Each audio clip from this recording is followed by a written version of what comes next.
Astonishing Legends would like to thank Mint Mobile, Quip, Squarespace, SimpliSafe, Miller High Life, our contributors at patreon.com, and you, our listeners, for making tonight's show possible.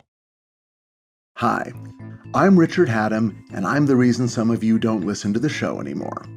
In February of 2017, I was riding along in my car, minding my own business, listening to a podcast series about the Mothman prophecies, a book by John Keel, which I adapted into the screenplay that became the movie of the same name in 2002. I nearly ran off the road when I heard the hosts of the show, Scott and Forrest, name-check me on the air. Just a few months later, in May, I was a guest on Astonishing Legends for the first time. I've been back several times since then, so many that I've lost count. 7. It's been 7 times. I know, it feels like more than that to me too. Anyway, tonight I'm back, but this time the tables have turned. I'm the host, and I'll be asking the questions. Tonight I'm sitting down with Forrest and Scott to find out about not only the show and how it came to be, but about how they've changed along the way and where they hope it will go from here. And that's not all, though. Many of you sent in your own questions on Facebook and Twitter, so Scott and Forrest will be answering those too. We recorded this a few weeks ago, and as you might expect, it went long, so naturally it's a two-parter. Oh, so actually this will be the 8th and 9th time I've been on the show. The vanity of it all disgusts me too, but look, if they can get 3 parts out of the Black Monk of Pontefract, I can get 2 parts out of them.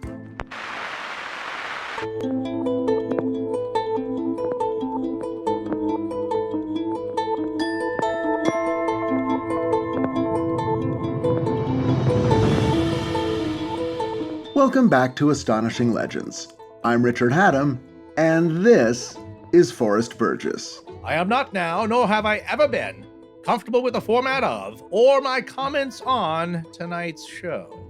Join us tonight for part 1 of our 2-part series on just who Scott and Forrest think they are anyway.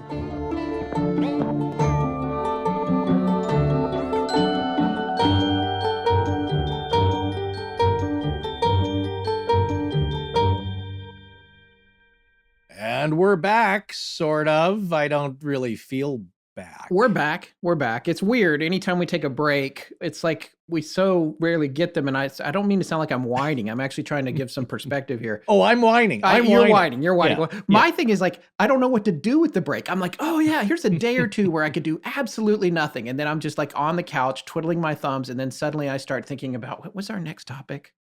I'm trying to figure out, or like when I go to bed at night and I'm like trying to, I'll wake up honestly in the middle of the night and be like, oh, I forgot to email Micah Hanks or something like that. It's just like, no, I'm right there with you, except I'm not really thinking about the next topic. I'm trying not to, but there are so many back elements aside from just doing the recording and research and recording and therefore recording and on the web page and all the elements that go into the show. There's a lot of little business things, administrative things that we have to take care of. So it just goes on, even if you're on a break. Yeah, it does. It does. It's relentless, Well, and people we'll are going talk to about find that out tonight. You're going to hear all about that. Yeah, people are going to find out more about all the mundane things, which will bore them to tears about all the little things that go into the making of at least this podcast that don't end up in the main feed. Yeah, all that kind of information is coming at you tonight, like Cleopatra. So hopefully you'll enjoy it. But first things first, I do want to wait a second. Hold on. Yeah. What was that reference? That's from Cleopatra's Theme by the band Cleopatra.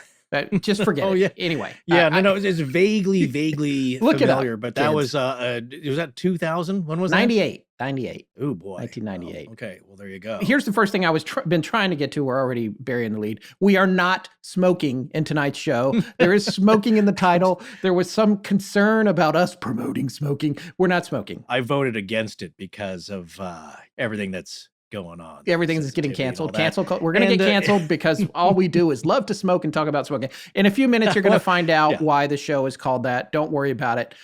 We are back. I do want to say we hope you enjoyed the stuff we released during our dark weeks, including, which I think we flummoxed some people with, the sound of the ocean waves crashing for almost 3 hours. I put that out, and I thought we mentioned it everywhere. It's just kind of for going to sleep or meditating or whatever. I recorded it last February, but there were still a few people that were like, what the, on Twitter. Well, I can talk over it if you want. I can ramble for 3 hours about 2 questions, as you'll see in tonight's show.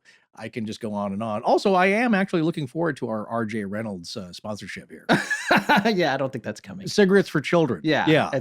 I don't think that's... My other magical thinking was like, wouldn't it be awfully weird and just awful if the only thing that cured COVID-19 was smoking, they found out? Yeah, that would be I'm weird. sorry, folks. I know we told you shouldn't do that, but it is the one thing that cures coronavirus.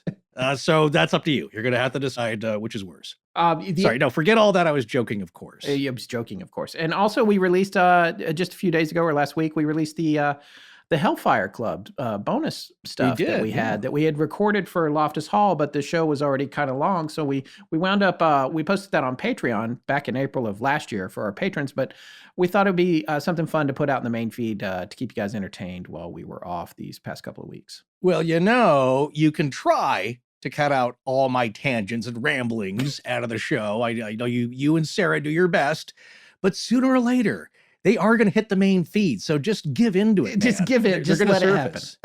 Well, it's like the cutting room floor dregs. It's like, wow, it's been a long time since we put anything out. We do have this flotsam and jetsam here. This stuff, going on and on. But I will say something about that. That's a whole separate topic that people have been requesting us to cover for a long time now. Yeah. And one that personally fascinated me. It would have really blown to the show, and it really wasn't a part 3 kind of thing, but it's definitely connected. And I was really actually excited. I think I did mention in our discussion where I found a connection. Yes. Between Loftus Hall, a direct connection by means of a painting that was done. Yeah. And it's like, oh my goodness, there you go. Because that was often rumored. Was there any connection to this notorious club of ne'er-do-wells and scamps to the illustrious Loftus Hall? And apparently there was. Yeah, you really dug up some great stuff there. I was looking forward to posting it. And I can't wait to get across the pond for a guided tour of both Loftus Hall and what's left of the Dublin Hellfire Club from our good friend and best-selling Irish horror author, Chris Rush, who wrote The Legend of Loftus Hall. You guys may remember us having him on the show. He also wrote Folklore, The Darker Side of Ireland, and another book called 13 Dead. And he's got a few other ones out there. You can find, if you look up Chris Rush, you can find him on Amazon pretty easily. Super nice guy and really intriguing and engaging writer too. If you love spooky writing with a historical bent that really evokes a certain mood, definitely check those titles out. And oh yes, we're going to get our good Irish friend Tony to tag along too, just to keep us on our toes and add a little danger and mystery to the trip. But honestly, after travel restrictions ease up, getting a tour from Chris and Tony, I think just sounds like a real blast. And isn't Chris friends with the current owners of Loftus Hall as well? Yes, he is. That means we get the keys to the kingdom, I think. I don't know. You really can't beat that. It's an international ghost hunting adventure, which would be my first abroad and your first ever ghost hunting experience, unless I can drag you to one before that. Hey, look, I already been on a ghost hunt at the Kent Stage for their paranormal weekend, and let's not forget the Sally House. A couple of things here. First, Kent was a ghost walk. So that's like ghost hunting light. Meant to be more fun rather than investigative, but that was still a ton of fun. And that was our first experience ever, I believe, you and I together in a haunted location. Yeah, it was. And actually saw some people get some evidence. So that was pretty intriguing. Secondly, the Sally House. Well, that was more like ghosts hunting us. Yeah, point taken. We also want to give a shout out to Mark Sullivan, whose 4 times granduncle was none other than Father Brodus, who banished the devil from Loftus Hall. That is so cool. Thanks for commenting on our webpage, Mark. I also wanted to take a quick second to hand out a heartfelt thanks to our listeners who follow us on social media and who have been, especially recently, so supportive of us. It really means a lot to us, and it keeps us going, and we can't tell you how much we appreciate it. Well, I guess we can, because I'm telling you now. We appreciate it. I guess we are, but seriously, we sincerely do. And what that has always told me is that those who've listened to us on the show for a while now and have come to know how we view things about the world, they are the ones who really know us as people, just like any good friend. And it's you folks who really matter to us the most. All right, well, I guess we should probably give the show back over to Rich. Okay, but before we do, I just want to say, again, I'm still not convinced that this was a great idea. I got to admit, I'm a little nervous in hindsight about opening up that much because I'm a pretty private person, as I think some listeners have even commented on. So I was taking a little bit of a risk just talking about myself that much personally, but let's do it and just see what happens. Everyone, please welcome Rich Hatem back to Astonishing Legends. We're having him here to run away with the show and make his own choices, but we're also going to tell him what to do. Go ahead, Rich. Always a bad idea. Well, you guys interviewed me all those many years ago, back in the late 50s, was it? Yes. When I first appeared on the show? Yeah. Before the invention of television. Yes. Right. So it seemed to make sense that in an episode where we're going to find out about you, I could ask the questions. And I've got some questions. And the listeners have questions. So you guys are in the hot seat now. I'm so nervous. It is a little warm. We have to turn off the air conditioning to so it doesn't end up on the recording. So it is getting a little warmer in here. Oh, yes. Yeah. Wow, this is super dynamic so far. Where are we going to start? I thought maybe you had an intro or you had to do something. We'll do that stuff later. We can just go into the questions. Yeah, right? well, we could, or we could talk a little bit about how many. Do you know how many times you've been on the show? I don't even know yet. 6 or 7 times. Yeah. So you're like our Alec Baldwin hosting SNL. You're like the guest host with the most, or guest who's been on the most number of times. Or like you Howard. keep having me back. That's that's your decision. So yeah, if you invite me here, I just sort of hover around outside your house waiting to be invited in. The reason this came about, well, there's a couple of reasons. One is that we have a 2-parter coming up that was kind of intense, and we wanted to do something that was a little bit of a lighter lift, but also we've been trying to open up a little bit more on the show. I think people seem to have been interested in that. And we thought, well, maybe we can take a chance to have some questions submitted and answer some questions and talk a little bit about stuff that we don't normally talk about on the show, because we're always sort of buttoned up when it comes to the topic, and we've gun shied away a little bit from all the tangents we used to go on. We still go on little tangents, but man, we used to really go out way off the side track into the tunnel, and then the train never came out the other side. So not that bad. But I always consider that the best part of the show. Well, it's fun, but we have dialed it back a little bit just because of some vitriolic comments on iTunes. But I think we've gotten, now the beauty is being as old as the show is now, I've gotten to where I don't care at all about the negative comments anywhere anymore. Well, it's a nice feeling. And not only that, but it's like the fans are still listening. The ones who I guess had complaints have moved on to something else, and now it's just us friends. Yeah. No, weirdly, I would say most of them are still listening and still complaining every once in a while. Yeah. It's like we have some diehard, and we love them, but there are diehard gadflies who will pop in now and again and have similar complaints, or they love this or that about it. And of course, your first thought is you wonder, well, why are you still listening? Hey, look, as long as they're still subscribing to Great Courses Plus. As long as that's keeping the lights on. Well, they have to keep buying other products as well as they come up. And yeah, well, we got 2 blanket Forteanas to keep lit and heated. That's right. And air conditioned. Yeah. Hopefully they all brush their teeth with that weird little toothbrush you guys are so crazy about. The Quip. Well, they keep the show going and the lights on in blanket Forteana. Oh, nice. Well, shall I dive into my questions? Because I've got questions and then I know listeners have questions. I suppose. Shall I just start in on my interrogation? Yeah, I think freewheel it. Why not? Yeah, that always works. Again, I wish I had a cigarette right now. Now we have to just put a superimposed title. Like Rich and Scott and I were discussing that I've been watching all of the Twilight Zone episodes in order. And of course, the trigger warning at the upper left is fear and smoking. So when you watch Twilight Zone, those are the 2 things that may put you into a tizzy. That there will be fear on the show and smoking. Well, that's the thing. We were talking about one of the special features in the DVDs of the Twilight Zone, where it's Mike Wallace interviewing Rod Serling in a studio in, late 50s, early 60s. And it's just, the black background, and the 2 of them are smoking, and it looks like they're standing on a street corner in London.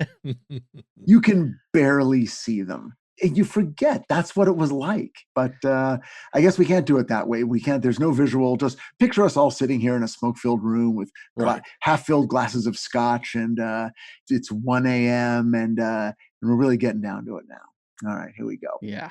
I met you guys 3 years ago. It turns out Forrest and I almost crossed paths years ago at USC, but we did not know each other until 3 years ago. No, that's much weirder than how I met Scott, of course. That story was very strange in that we knew a lot of the same people, but I don't remember bumping into at all. Meeting Scott was a much more natural progression through work. Yeah. I see.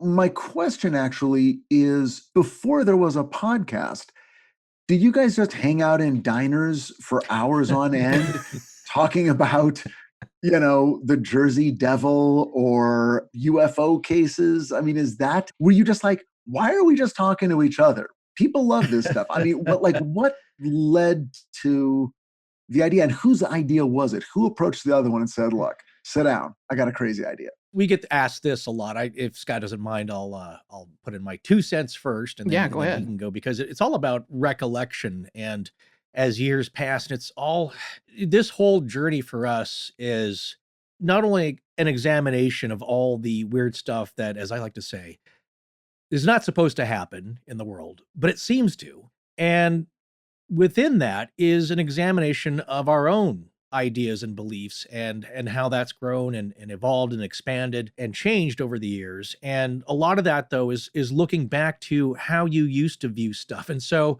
our meet story, it's a little hazy because it wasn't that, like I said, it's much more organic. It was not that dramatic. It was unceremonious. Yeah. So you don't really mark a time. It's like, Scott and I walked around the corner, and, your chocolate gets into his weirdly jar of peanut butter he happens to be eating. If you remember that old Reese's commercial, it's like, the guy's eating peanut butter out of a jar with a spoon. I guess you can do that on the street. I don't know. But when we first met, it was through work friends. So we both have backgrounds in post-production. So as a lot of people know now, I went to USC Film School like you, Rich.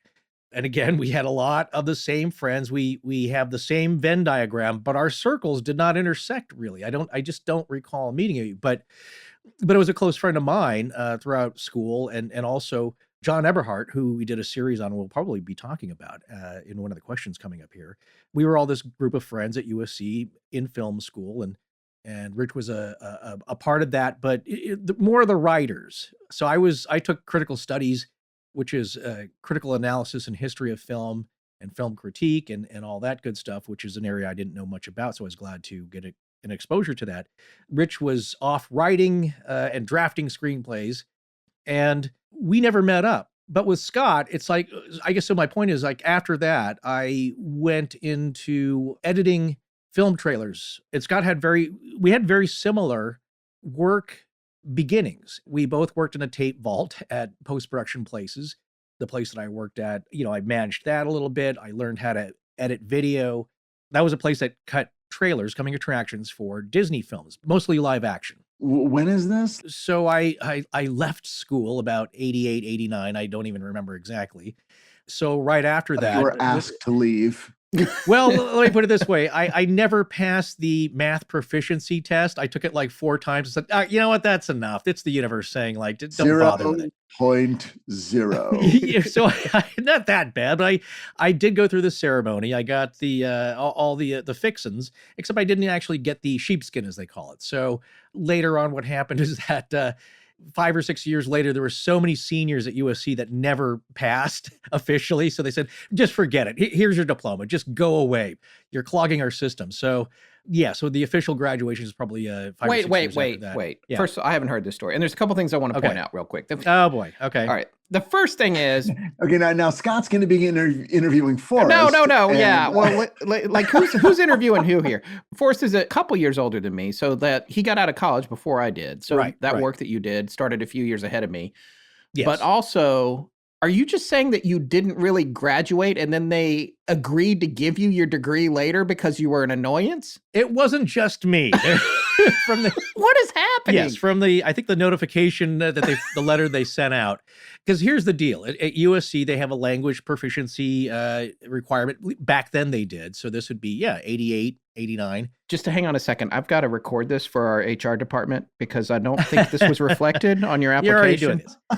Oh yeah, we are recording the story. It's all official here. Yeah. English was not your first language, so this is really a success story. We're going to be getting to those types of questions later in this current climate. Yes. So Yes. Caution what you say, or you'll be quote unquote dragged on social media. It's not me. I don't do it. Apparently that's just what's happening out there. So I stay off the moors. They're dragging. I know. I can't even keep up with these terms. Seriously, I'm constantly going to the Urban Dictionary. But the story is that there were so many of us. Well, okay, so there's also a language proficiency bar that you had to pass, which I did.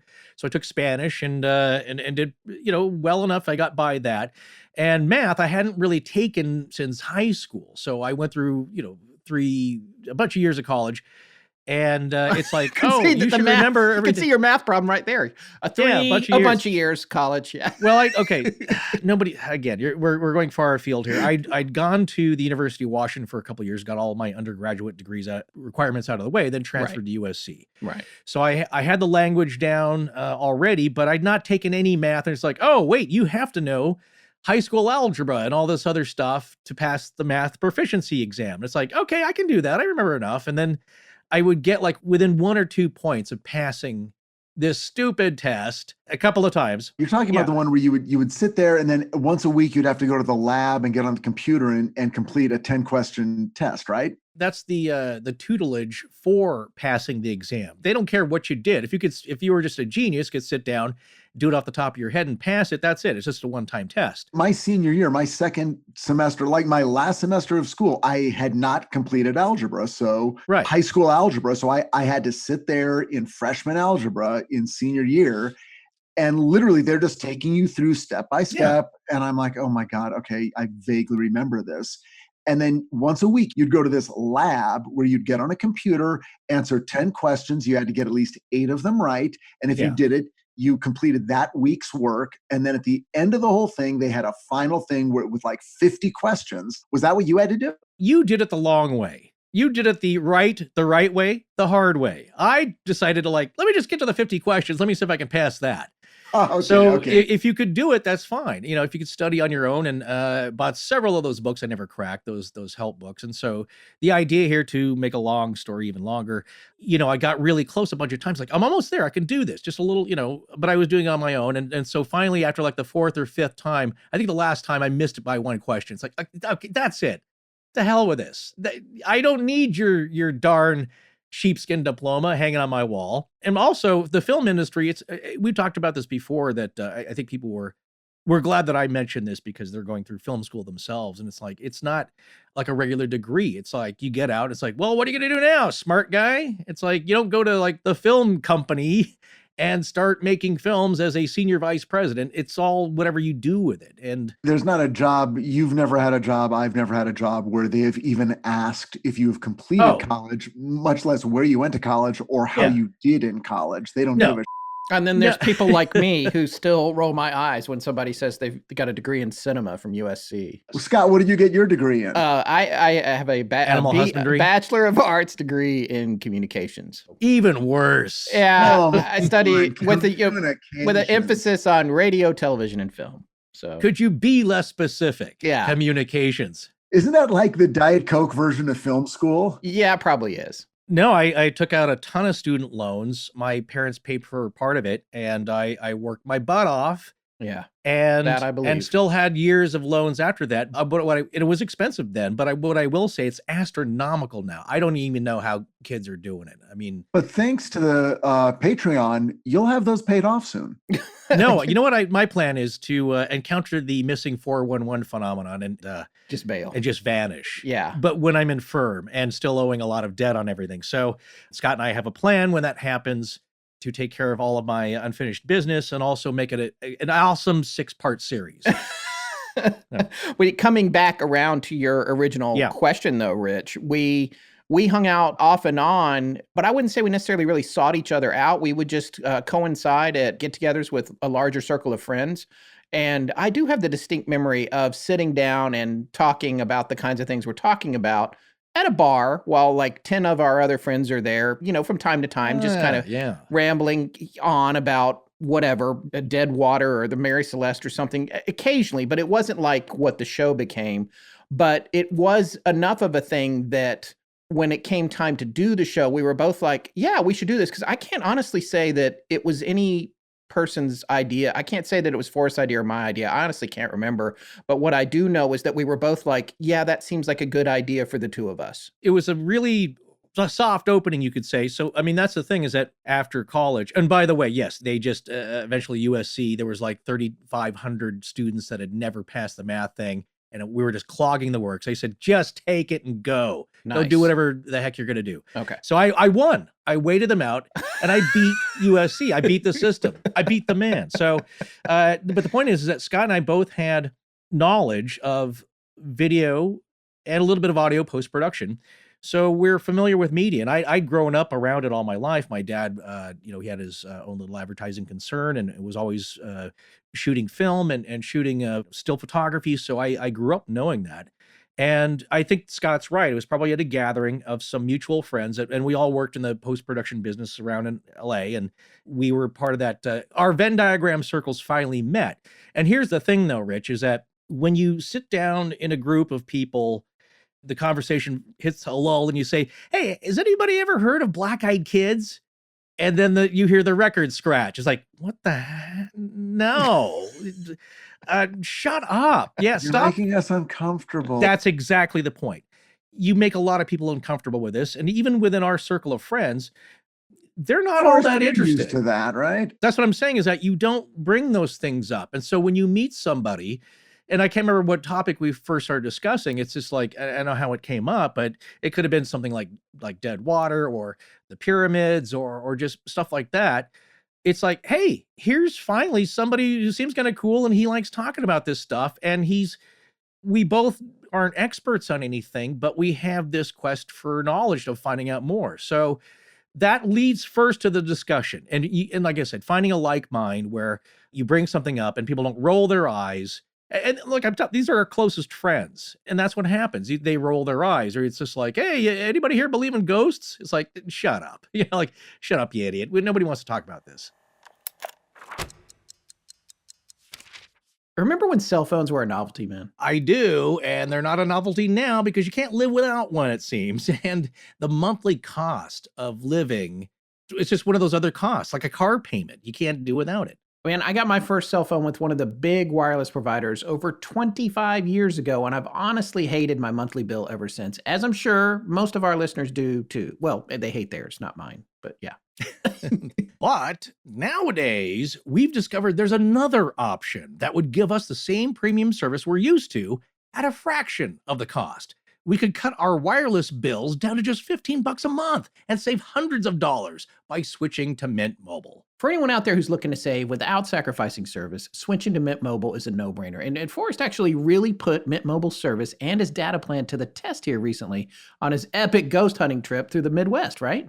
I did indeed. We legend tripped it across 3 states, from Indiana to Ohio to Kentucky, visiting everything from haunted asylums to bourbon distilleries and everything in between. And I was really pleased as punch with my Mint Mobile service. Great coverage everywhere we went. You and I were in constant contact throughout my trip, sharing files of all kinds. With my old provider, I'd wait to use Wi-Fi to upload, download, and send pics with my phone because my data plan was real weak sauce. And it was another $20 if I went over. But I never worry about going over with Mint because I get all the data I need at a very reasonable price. Yeah, you were sending me all kinds of good stuff from the road. Yeah, you and I truly relied upon Mint's unlimited nationwide talk and text to make this worthwhile, as well as the crazy fast 4G LTE, which comes with every plan. And you never worried about going over on data or spotty coverage, and you were in some pretty remote locations, really. And haunted, but no ghosts were messing with my signal bars. And you're right. Keep in mind, some of these places are quite off the beaten path, so you're usually relying on good network coverage and plenty of data, and that's exactly what I get with Mint. For wireless customers that hate their monthly bill, which includes just about everyone, Mint Mobile offers premium wireless for just $15 a month. And if you're not 100% satisfied, Mint Mobile has you covered with their 7-day money-back guarantee. If you're planning on safely getting outside this summer, or just looking for a way to get out of the monthly sting of your wireless bill, switch to Mint Mobile and get premium wireless service for just $15 a month. To get your new wireless plan for just $15 a month and get the plan shipped to your door for free, go to mintmobile.com/AL. That's mintmobile.com/AL. Cut your wireless bill to $15 a month at mintmobile.com/AL. Hi, I'm Sari Nichols, and you're listening to Astonishing Legends with Scott Philbrook and Forrest Burgess. Now, back to the show. But there's another aspect to this, because this was a life-changing decision. This was a full-time gig. And I know there were probably a few months there where you had other gigs going on and you sort of did this on the side just to see. But here's the thing. When you decide to do a podcast, you're kind of saying, we're setting sail into open water. What was going on in both of your lives that made you feel like now was an acceptable time? Like you could afford, either monetarily or just in terms of your own psychic energy, it's like, we're going to try this new thing. Well, I'll start with that. For me, the timing motivation was I had been cutting TV commercials, or not editing commercials for that long, but I'd been on that side of the business for almost 17 years. Of course, I spent the first 5 or 6 moving up from a tape runner, a person who delivered film and all that stuff all the way up. And so I was probably maybe 10 or 11 years as an editor of TV commercials and music videos. And then when my son was born, I stopped and became a stay-at-home dad, which I think you can relate to because I feel like you're talking to your son right now. So talking to Susan, but it's like talking to a child. That was okay. So but that was my point, is just like my wife and I were both working, and I at the time, I'll try to make it brief, but essentially we had just moved from Los Angeles. We yo-yoed across the country. We met in college in North Carolina. We moved to LA for 9 years, where she worked in television and I worked doing the commercials. Then she got hired to write for Saturday Night Live, which was her lifelong dream. So we moved to New York for her to do that. And then we were in New York for 9 years.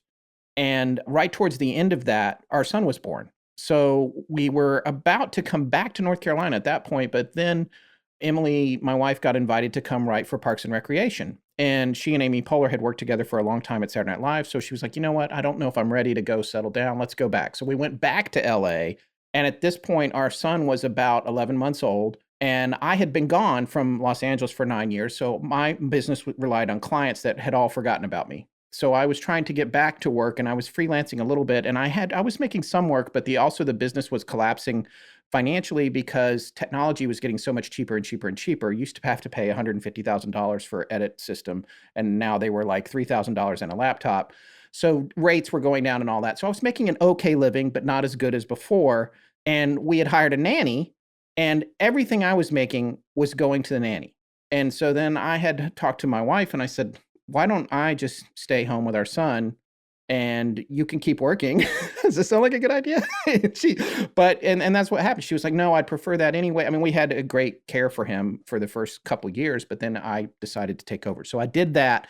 And then when he got old enough to start going to school, while we were living in LA for the second time, I knew I needed to go back to work. And that's right about when we started the show. And I did not because I didn't want to go back. Yeah, you were like, you weren't loving that gig so much. Right. You were, it was good to me, but I was done with it. Yeah, and you're at that age, where you were kind of like, well, what do I really want to do? Yeah. Is this going to be the rest of my life? Yes, I'm guessing exactly. that had to be part of it for both of you, right? Well, Scott, let me ask you this before you continue. Yeah. Would you have considered video editor or commercial editor a career? And I mean, in the very heavy sense of the word, this is your career. You are a video editor. Would I have considered that at what stage in my life? Well, did you consider what you were now, doing? Because Forrest has a gig for you. Because I'm thinking of going back. Actually, it was as stressful as it all was. It was manageable while you were doing it, and in general. Did you consider that a career that you were doing? Like, this is my career. I enjoyed it while I was doing it. But the other thing that happened, in addition to sort of the technology changing and the barrier to entry in terms of costs, also budgets were falling for advertising agencies and music videos. So the amount of income that I could make from it was descending. And then also the excitement of it was as well. So the guys that I started out working for were kind of big deal guys in Hollywood. They worked with Michael Bay and David Fincher all before they were big time feature film guys. So we're doing like all this really cool stuff. And then as I moved up and climbed up the ladder and became more prominent as an editor, the work got worse and worse, the budgets got worse, and the rates went down. But I made all that work for a good time, and I made a decent income for a long time. And, initially I was the only one working while my wife was working on her master's degree at Loyola Marymount in LA. And I was bringing home the bacon on that side. So I did enjoy it. It was exciting. I got to work on creative projects a lot. But then the further I went, the projects got less and less creative. They had less and less money to pay. And so when I stopped to be a stay-at-home dad, which I really, really enjoyed, I mean, it's hard work, but I did enjoy it. When it did come time to go back, to your point, Rich, I was like, I can't go back to that. And in a way, that's kind of reckless because I threw out 15 years of experience or more to go into the podcast thing. But the other thing was when Forrest and I started talking about the podcast thing, the upside of having done that for so long was that from a technology standpoint and understanding it, there was absolutely no concern. I wasn't worried about microphones and computers and editing and posting. I was like, we'll get to that quick because video editing is a lot harder than that. Or film editing. So that was that side of it. But yes, Forrest, when I was doing it, I didn't envision that I wanted to not do it indefinitely.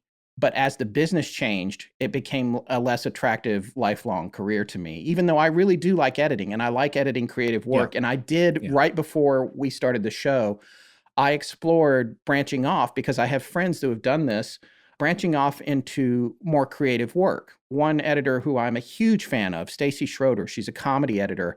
She really has made her name, and she cut Eastbound and Down. She's done a bunch of movies, if you look her up, just really amazing. And I remember working with her in commercials, and then like the next thing I looked up and she's over here winning awards and doing this really great comedy. I was like, how did she get over there? She's like way in the other room. And I'm like, wait, I'll be back. I've got to go do this, kitchen wipe commercial. So there's that part of it that's hard. The thing was that overall, though, the work was fun. It was technically fun and creatively it was kind of fun. And I met a lot of fun people that I'm still friends with to this day. But there were other people that I didn't want to ever work with again. So all right. like a lot of jobs. Forrest. Yeah. Yeah. Sorry, I rambled. Question 2. We got a ways to go. We got a ways to go. Oh, one thing I've always wanted to know, which one of you is Scott? You can't tell right now either. I shaved my beard. One way or another, someone approaches someone, let's do a show about these sort of topics.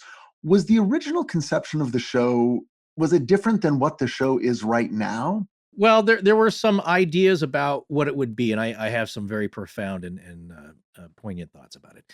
I mean, to go back to the beginning, and I want to do, I do want to address this point because we get asked this question a lot by people trying to start their own podcasts. And, to tail off of the last question, it's like, I was already working freelance or fairly steadily freelance, which we call permalancing, where you'll work 2-3 months on a single project, and then you're done for 3 or 4 weeks, and you blew through all the money you spent, you made on the previous gig. So that was not going anywhere, but it was keeping me, my bills paid and keeping me in food and shelter.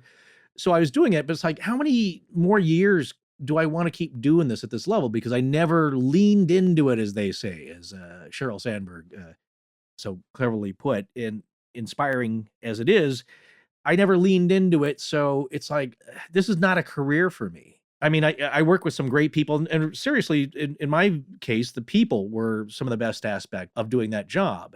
Not so much the corporate projects I was doing. And it's also the worst part about doing the podcast, you said earlier. Yeah, that's what's ironic about it, because you're locked in with one person, whereas where you're permalancing, that your crew changes a little bit. But I need to get out of that. So to address this point, it's like, well, Scott and I first started this, and it's like, this will just be fun. I mean, this is stuff we want to talk about. We both, have a creative bent and want to produce, and Scott much more, an entrepreneurial type, although I also like the idea of starting something that's your own, it's your own business. And we didn't know if this could take off, but we were going to apply every professional talent we had and motivation to do that. So when people say like, well, I'm going to try and start a podcast, what's your best advice? I say, first start off, you have to figure out what you want it to be. And I've said this a lot, but people will say, well, what do you mean by that? It's like, well, what do you want this to end up as? Do you want this to be a hobby, something you churn out a couple of episodes every month, or 6 or 7 a year? That's fine. It could be whatever you want it to be. And that's one of the exciting things about podcasting, is that there are no rules. We're not bound by anything like we used to be, like Scott and I were independently with regular media. You can make it whatever you want, but you have to decide, and that can change, that can evolve as you go along, which is what it did for us, because like I said, we weren't sure what it could be, but we were going to try as hard as we could take the best avenues and the best practices we could and plow ahead with that. So it was a little easier in Scott's view. Yes, he's married, so he has support from his wife. And, I didn't get to that point. He was able to work. I didn't get to really say that, but we didn't make money for the first 16 months. We made absolutely nothing. And had my wife not been supportive on my end anyway, in my household, we wouldn't have even gotten that far. So because it was such an all-consuming job. So But now, I mean, at this point, it's a fire hose of cash aimed right at both of you. That's right. That's why I'm talking to you from inside my safe. Right. But it all goes into our wardrobe selections. Yeah. We have so much overhead on frivolous stuff now. But when we started off, we had no idea if we could make money because, and again, this is when, if you could believe it, podcasting was even less respected than it is now. It's turned into once you guys started, I think. No, I think it. No, we didn't even. It's not even something we said we did because it's like, oh, you have a little radio show in your basement. Well, that's cute. That's good for you. That's cool. You nerds can like huddle up and talk about nerdy stuff. But I was able to work on it in the evenings, and I think we recorded on weekends, and we don't even know how we were able to do it, especially for some of those big shows. Like I was still working when we did Oak Island. Yeah, that was crazy. That was one of our first major shows, and we got by. You'll do it somehow, but it's really exhausting. But we kept at it because it's like I think there's something to this. I mean, a lot of people have said like, oh, so you have a really expensive hobby you're never going to make money at. It's like, well, some people are doing it. There are ways to do it, and we're gonna plow ahead and keep at it. And my hat's off to Scott because he was the engineer with a little train camp and getting this train keep a rolling. And and I did as much creatively as I could, and we stuck with it. So for people, what do you want it to be? And people who say like, well, I want to make money at it. It's like, well, then that's a whole different story, is that you're really going to have to try hard. It's going to be exhausting. And as we always say, the really hard thing to do is get a podcast going. It's so much harder to keep it going. Yeah. But that's if you want it to be a money-making job. It can happen. There's a lot of luck involved, but it's probably 80-90% hard work and just keeping at it and doing all those things to gain the biggest share of audience. This question comes from my experience in my career and really every creative person's experience when they're doing something regularly where product is required. And we got to drop a show on Monday, so let's get to it. Was there, and don't tell me which episode, but has there ever been an episode or more than one episode where it's coming up on the day to record and you guys just like, okay, this one is just not going to be in our top 10%. But you know what? We got to make a show. So pull up your big boy pants and get excited and let's just really try to sell this one. Have you ever had that experience? That's every other show, right, Forrest? Every week.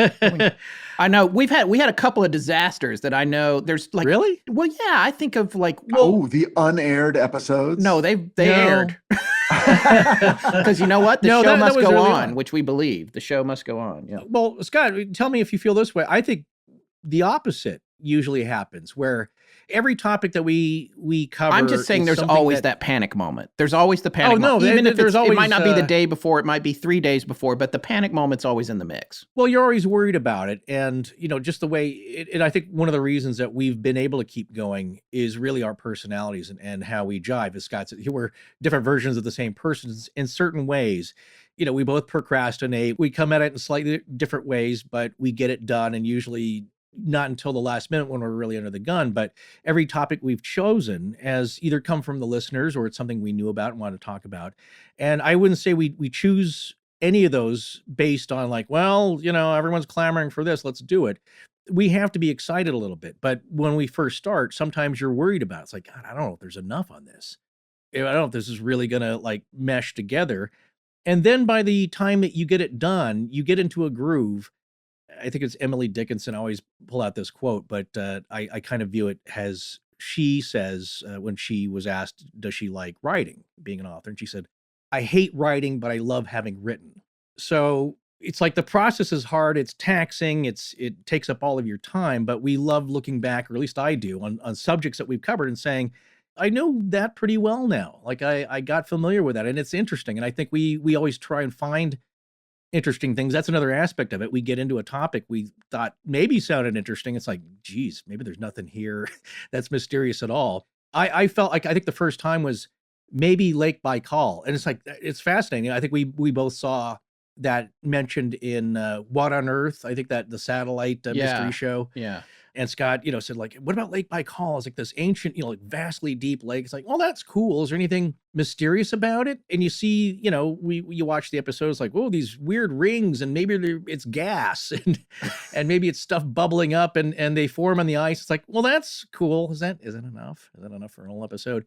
And we're better at betting I was a little now. panic. Okay, but have you guys ever had to slam the brakes at a certain point and go, oh my God, we're a day away and this is just not it. We've got to, okay.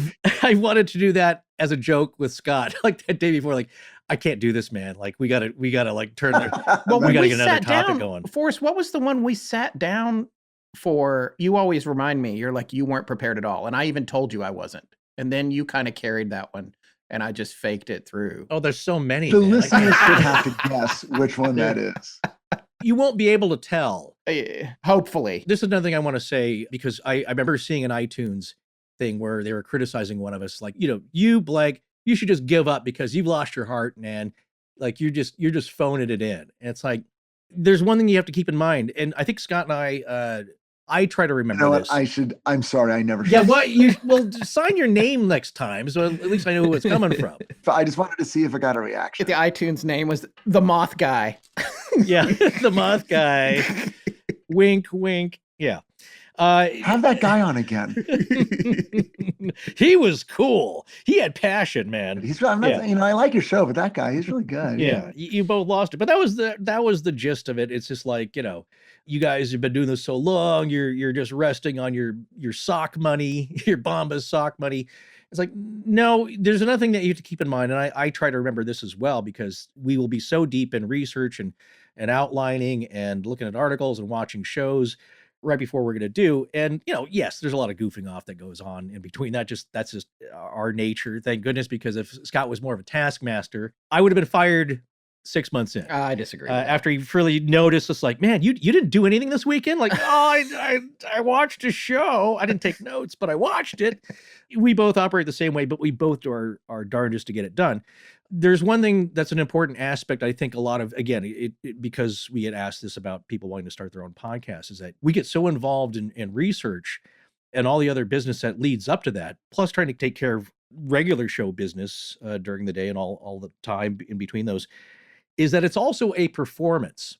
So we've fallen into this trap. There's nothing we can do much about it, but like, we'll research all day, and it's just like we get together, it's a recording day, and like we're still going, like, man, the outline's not done. So it's like, okay, Scott, you handle this section on the skeptic response. I'm gonna look at this about the police reports or this and that, and we try and divide and conquer. And then it's like, okay, now it's like 8-9 p.m. It's like, well, we gotta have dinner. And then this is when we were together a lot too. Okay, now it's 10:30 p.m. and we're just getting started. Yeah. And that's right. That's awesome. And we have to do that though. But we have to do it because our editor is waiting for it, and she's got a schedule and she needs to get it cut, and then it has to be posted. And one of the things that happens with advertisers and sponsors is they buy a spot for a certain week. We have until midnight Pacific time of that week that they bought to get it run, or they get their money back, or we have to run it again, which has never happened. But that's a hard deadline. We can't just be like, let's post this one later. We can't. So we got to stay up all night and get this done. And we need to get it to Sarah, our editor.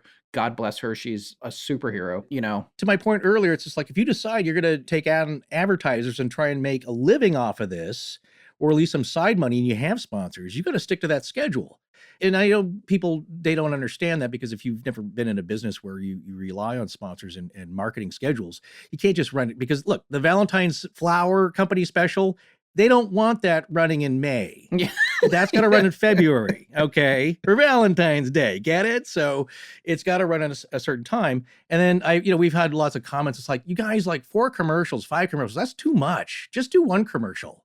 It's like, hey, you know what? I don't tell you to stop working 3 days out of the week. Yeah, just take 1/5 of the income that you're already splitting between you. You know what? We don't get to go fishing enough. Why don't you just work 2 days out of the week? That's plenty. Like, no, you can't do that. Okay, Yeah. so I love the commercials. Often my favorite part of them.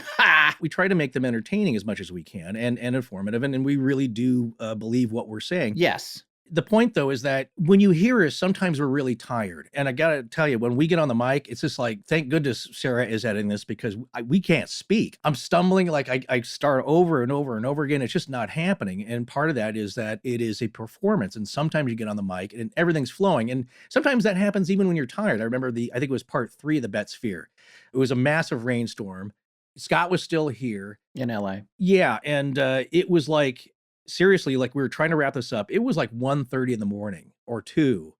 Oh, you know what? We didn't get done till like 3:30. Yeah. I think I left at like 3:45. Yeah. But man, we were so exhausted and delirious and we had such good material and we're excited about it. We were in the groove. The talk was, and the info was just flowing out of us. Other times it's like, yeah, now it's like, 10 p.m., 8 p.m., 9 p.m. and we're just getting started. And it's like, we're already exhausted. So you have to keep that in mind. Is it like what actors talk about? It's like, you're so keyed up after a performance. It takes hours to come down. You've got to go, party with your groupies. I will say this. I am more inclined to have a drink or two too many right after a show's been put in the can. I will say that. Yeah. If we had time and it's like we'd have a bottle of bourbon or something, we'd have a drink after we got done. But you have to realize like, well, it's also, we have a lot more work to do the next morning. So you can't blow it out. I remember Lenny Bruce talking about, why jazz musicians and performers and comedians like himself, you get done at 2, 3 in the morning and nothing's open. So he would go watch all these old horror movies with Bela Lugosi, and that's where he got a lot of his material. And jazz musicians would stay up drinking except in New York, doing the smack. Yeah, things were open there, right? Which didn't necessarily make it better. I'll say that. It's like, yeah, there's a celebratory feeling. You got another one in the can. You still got a lot of work to do after that, as far as like the website and he's got a lot of post work to do. We QC every show. That's another thing, is that, again, what drives us is our professional backgrounds in media. It's like you don't release something that's got a bunch of errors in it. Now, is it true that you guys plan to bank a bunch of shows so that the podcast will continue long after you're both dead? We tried to do that in the beginning, and we should have. It's like work for 5 years straight. Yeah. Not airing any of them, and then just take the next 5 years. Yeah, off. right now, if we die, you get a week and a half of episodes. Oh, that's it. Wow, I see. After recording. Right. We are weirdly a little bit ahead right now for the first time in over a year, I think. Good. Not from planning, just happened. Hi, Gene. Who's Gene? Well, no. Okay. I expect you to say hi, Scott, and you said hi, Gene. Well, that's an honest mistake, but let's talk about brushing your teeth, shall we? Well, did you know that when it comes to oral hygiene, research shows that 75% of us use old, decrepit, dilapidated bristles that are ineffective, and even more people forget to floss daily. True as that may be, I'm happy to say that you and I are not in that category because we use Quip. Or as Rich Hatem said a few minutes ago, that weird little toothbrush we're obsessed with, which, by the way, I'm pretty sure he has one. I think he does too, because we were so impressed with ours. That's the way that works. But we are obsessed, and it's my favorite travel brush as well. And the reason is because you ever use one of those foldable, travel toothbrushes? Oh, yeah, they're the worst. My biggest complaint is they fold and the handle is wonky. And it just doesn't feel right, and you're not getting a good clean out of it like you do with Quip. Yeah, it's no good. So also, my refills were delivered right before I left, so I was good to go. Those little travel-size Quip toothpaste tubes too. It's no surprise to anyone that good health starts with, well, good habits. And you and I can say that without a doubt, Quip makes it very easy by delivering all the oral care essentials you need to brush and floss regularly and more effectively. It's one less thing you have to venture out to get at the store, and that's healthy in itself. Yeah, it keeps up the habit for you. But why does the Quip work so well to promote these good habits? Well, first, your Quip electric toothbrush has timed sonic vibrations to guide you through a dentist-recommended 2-minute routine. Second, it's the anti-cavity toothpaste and those floss refills, and also a new Quip brush head. All those things are automatically delivered every 3 months for just $5 each. And of course, the shipping is free. Quip is one of the first electric toothbrushes accepted by the American Dental Association, and Quip has literally thousands of verified 5-star reviews. There's even a sized-down version designed for kids. Join Scott and I. And Gene. And yes, Gene, I'm sure there's a Gene in there somewhere. Well, all of us combined make up over 3 million happy customers who are all practicing good oral care daily and affordably with Quip, because it starts at just $25. And if you go to getquip.com/legends right now, you'll get your first refill free. That's your first refill free at getquip.com/legends. Spelled GETQUIP.com/legends. Quip, the Good Habits Company. Scott and I are big supporters of all the local small business owners, freelancers, and entrepreneurs out there. We truly want you guys to survive this storm. Hey, we've said many times on this show that if you're a small business owner of any kind, it's so important, crucial really, to have a meaningful and effective online presence. I don't care if you're a handyman, have a pool cleaning service, rent jumpy houses, or are a CPA or attorney. Having a website that is attractive, up-to-date, and functional is paramount to your success. We all know the foot traffic model isn't really cutting it right now. Well, that's true. You really got to, I hate to say it, think outside the box or inside the square. And if you think about a website metaphorically like a traditional storefront, you want people who drive by to be attracted to your business and services. You want your store to look nice and clean and safe and, frankly, like you give a darn. You want them to feel welcome to come in and shop. I can't tell you how many times I come across a website for a local business that looks like it was last updated when the grandkid who's good with computers left for college 15 or 20 years ago. Oof. And when I see that, I wonder if they're even open for business anymore. Exactly. Another big red flag for me. Well, just as essential to having an online presence you're proud of is the ability to update your site, make changes, keep your customers informed, all easily and automatically. And really, you should be able to manage it all yourself. And that's why Squarespace is home for Astonishing Legends and has been for some time now. Well, yeah, in fact, you and I are currently in the planning stages of updating our site and freshening up our brand. And the last thing we're worried about is how hard it's going to be, right? Yeah, when we say Squarespace is the all-in-one website building platform, we mean it. Not only does Squarespace give you the ability to create an attractive site, but their service includes all of the marketing tools and analytics you'll ever need. Yeah, maybe you want to keep your clients up to date on what you're doing to ensure their safety as you continue to serve the community, but you don't know how. Well, with the new Squarespace email campaign feature, that's not a problem you're going to have anymore. With just a few clicks, Squarespace gives you the power to control the look and feel of your site, settings, products, and much more, along with 24/7 award-winning customer service. Even better, it's all mobile ready right out of the box. Begin your online transformation by choosing from one of the visually engaging, customizable site templates created by world-class designers from Squarespace. Although these templates look great just as they are, feel free to express yourself, to inject your unique brand and tailor it to your specific needs. Don't wait another minute to separate yourself from the competition.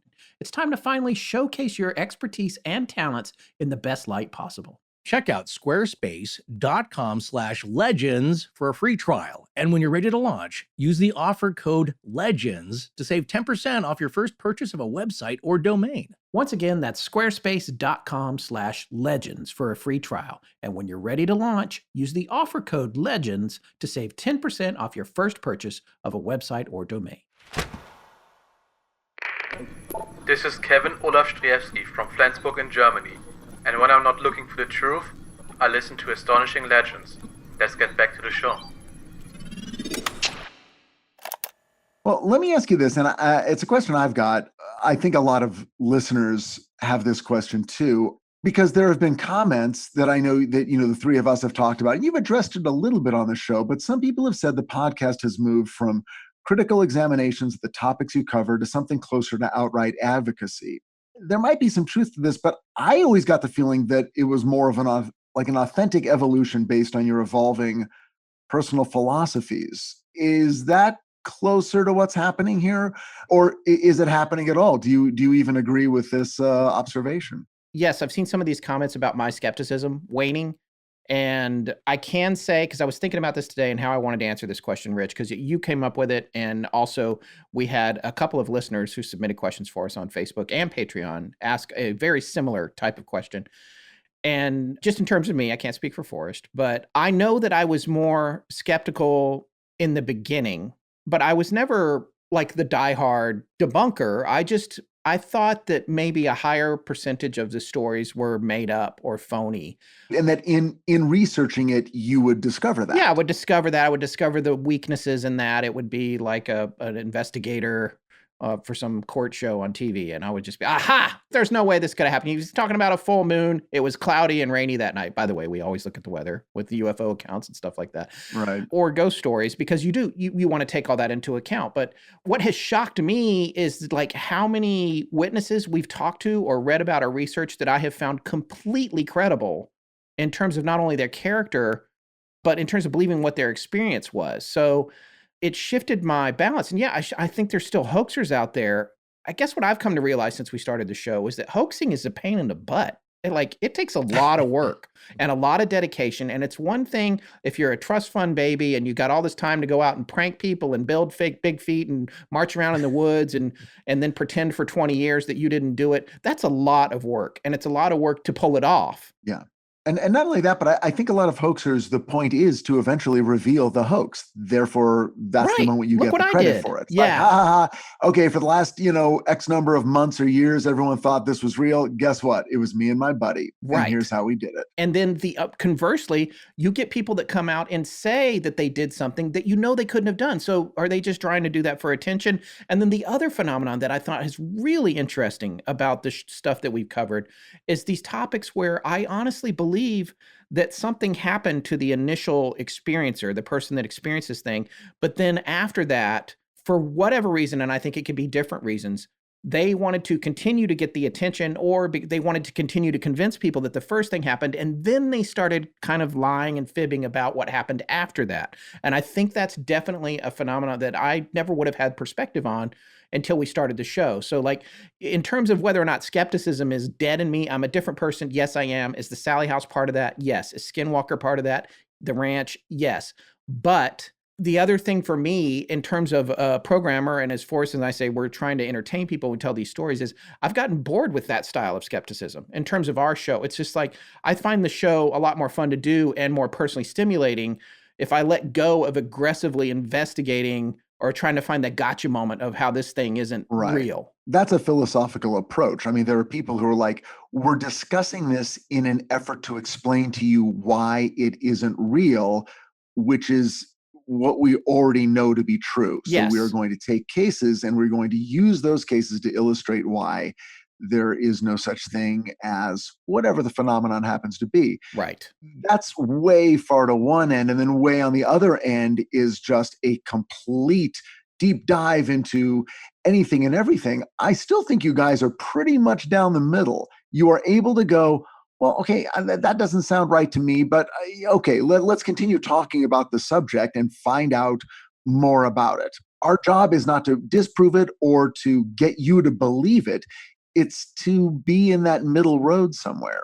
Right, which I don't think is a crime. I think the best thing to do is to have all the information, and Forrest and I will both tell you the thing that we like to do is for you as a listener, and the person also hopefully being entertained by the show, is to have enough information to make your own decision.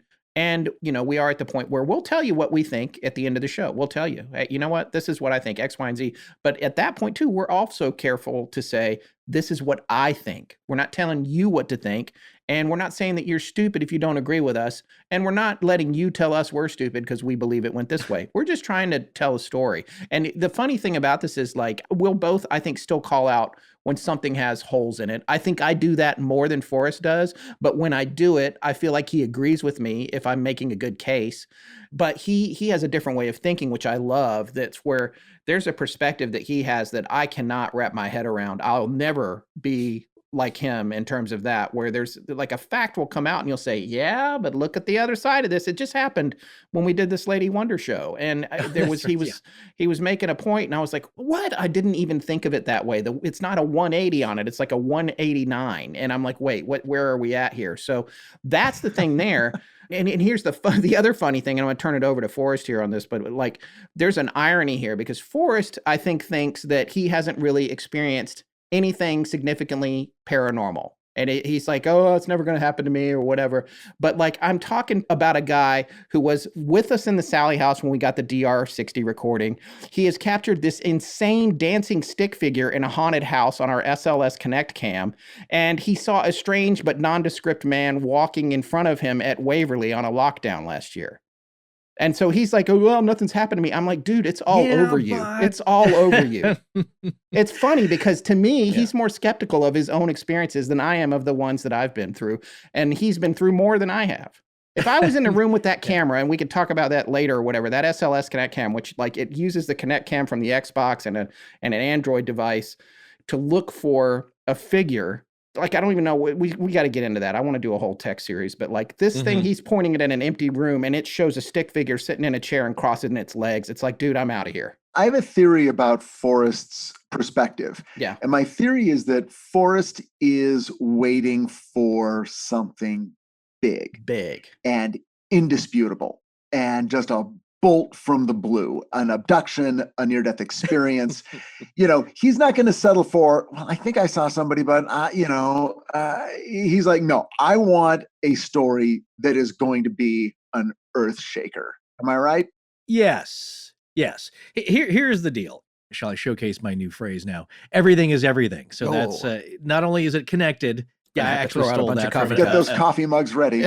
Yeah. And not only did I steal the first one, this one's also stolen from one of my favorite episodes of The Sopranos, where Tony Soprano's in the hospital and he's discussing this with an engineer and metaphysical. But anyway, I stole it. Yeah. So I'm not, it's all encompassing, even what we're experiencing now in the world. It's yes, it's no. It's just like with the coronavirus. Like, is it dangerous? Yes, but not really. But it is. But you could die, but you couldn't. Yeah, it's just, it's just everything. Everything is everything. So my point about all these experiences, and when you ask me, am I waiting for the big one? Well, we just talked to Stan Gordon. I can't remember if we've mentioned this yet on any broadcast, but had a really great discussion. We hope to turn into something later on down the line. And, and Stan will tell you like, yeah, I've been researching this for like 50 years. Still never seen a UFO or a Bigfoot. And this is the guy who's devoted his life to getting answers and documenting and getting great data. And I think he's done a remarkable job. Really, a Life Achievement Award should go to him for all he's done, because few people do that, but he's still never experienced anything really big. Now, I don't know about his small experiences, but it's all so very personal and about personal belief and personal experience and how you deal with that and everything that we talked about. That's how my perspective has changed, is that when we started out, Scott, yes, he was a little more initially skeptical. And I would say both of us have now more things on the table that we consider than we did before. With him, it was maybe seemingly things were very unlikely, maybe impossible, probably misidentification, a lot of it. And I still believe that's a lot of the case too with strange phenomena, is that, yeah, certainly a lot of people are misidentifying things and they're genuine about it. They just were really not sure what they were seeing, or that natural sight was augmented somehow by outside forces in some way.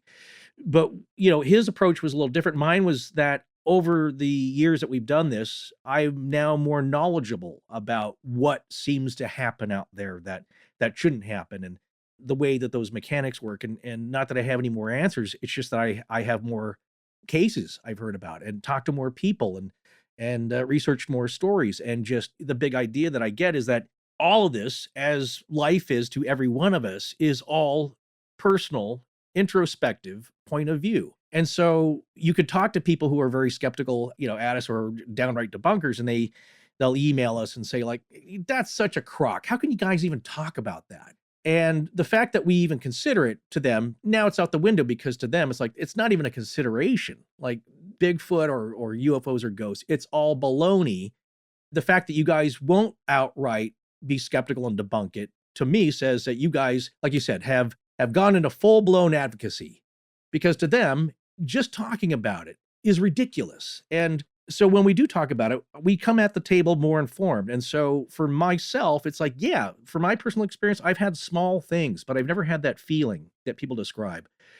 A lot of it's ineffable, I know, is that you hear this a lot. I had this dark feeling of impending doom, so oppressive that I was afraid to turn around.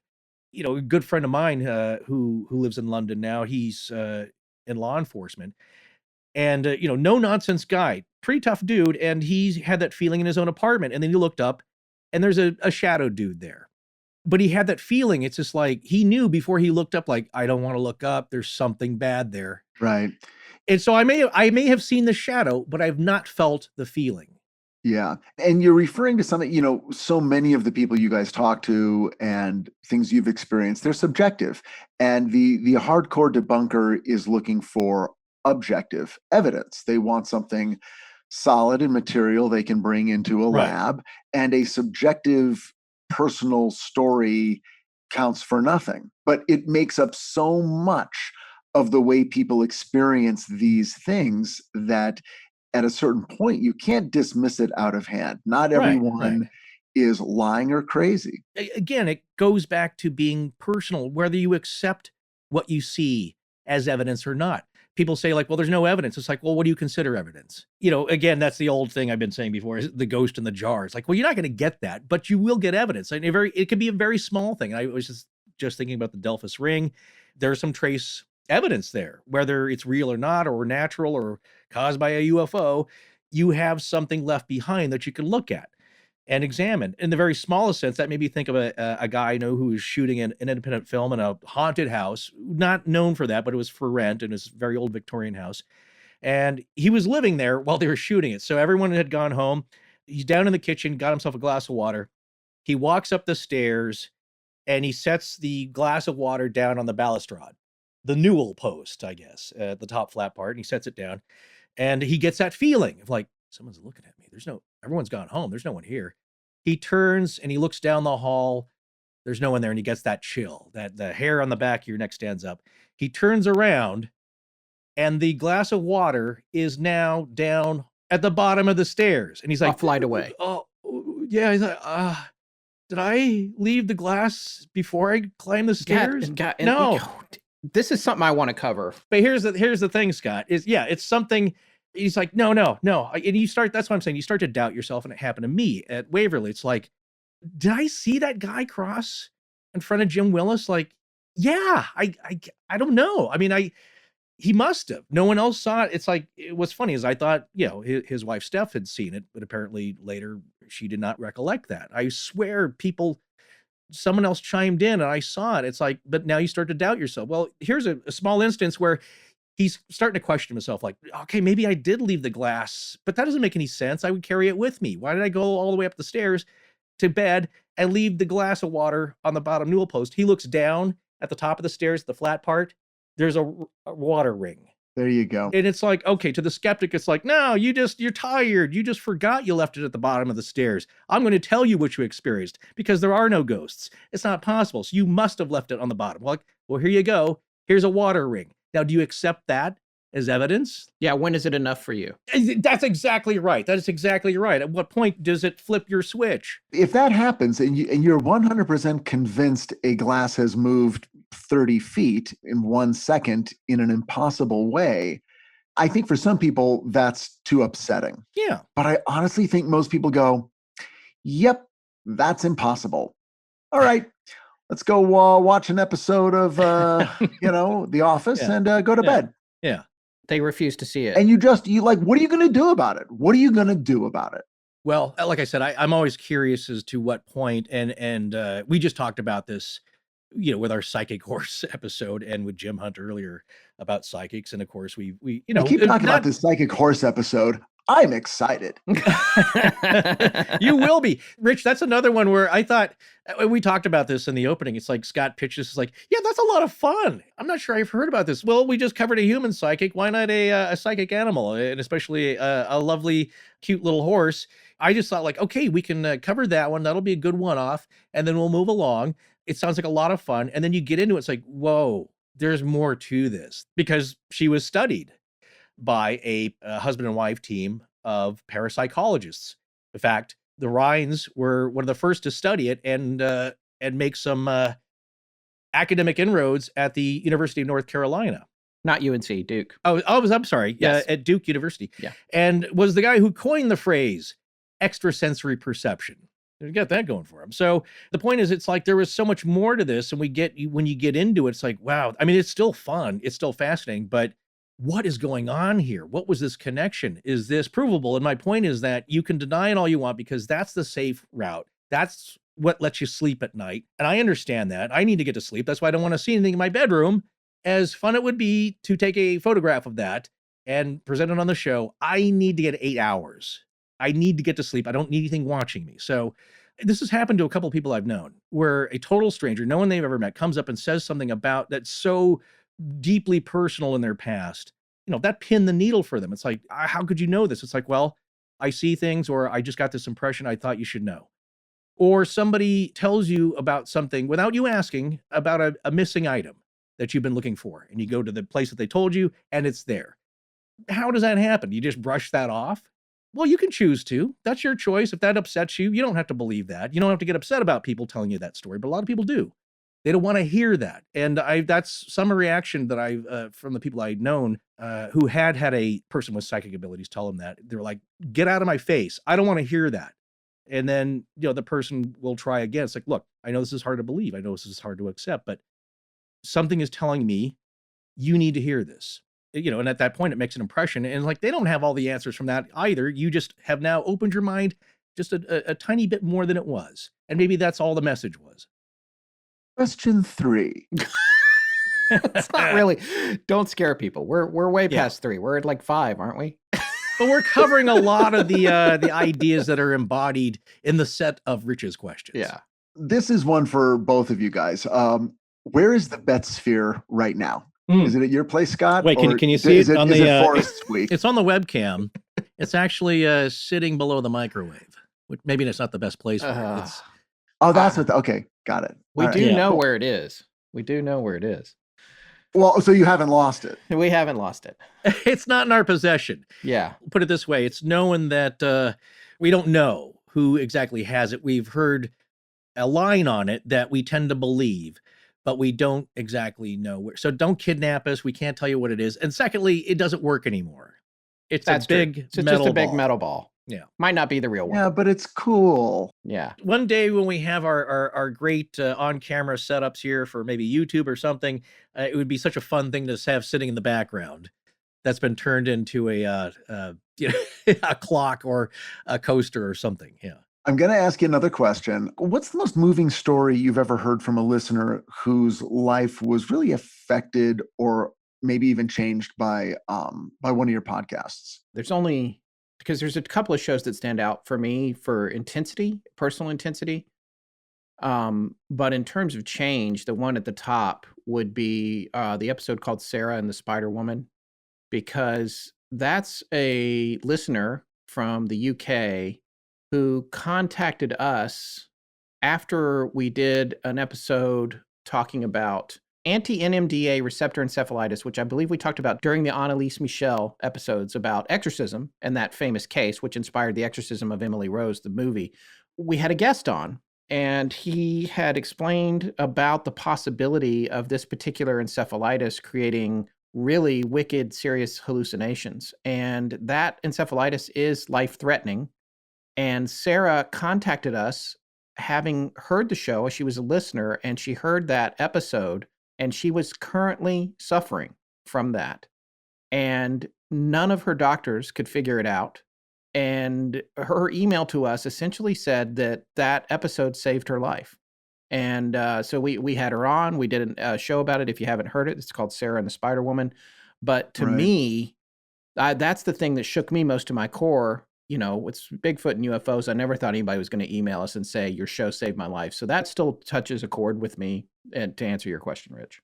That's great. And Forrest, do you have a different answer, or? It does really lift your spirits and warms your heart and keeps you going. And we get an email saying like, hey, I just want to thank you guys because we were really in a dark place, or I was really in a dark funk.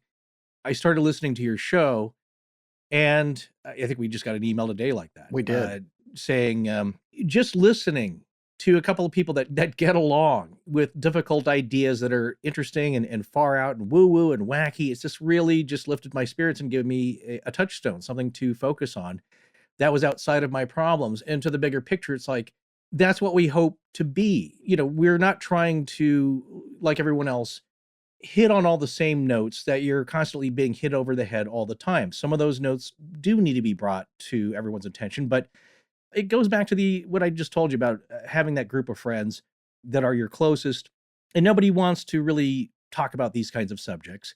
for whatever reason, and they're still my friends. I love them, and I don't fault them for that. I get it. But you find that one friend, it's like, here's somebody who I can share my story with. And like I said, we read most every email that comes in, and we're always feeling bad that we can't send a personal response to every one of them. But it's just like, I just needed to tell somebody the story. And I know that you guys wouldn't judge me.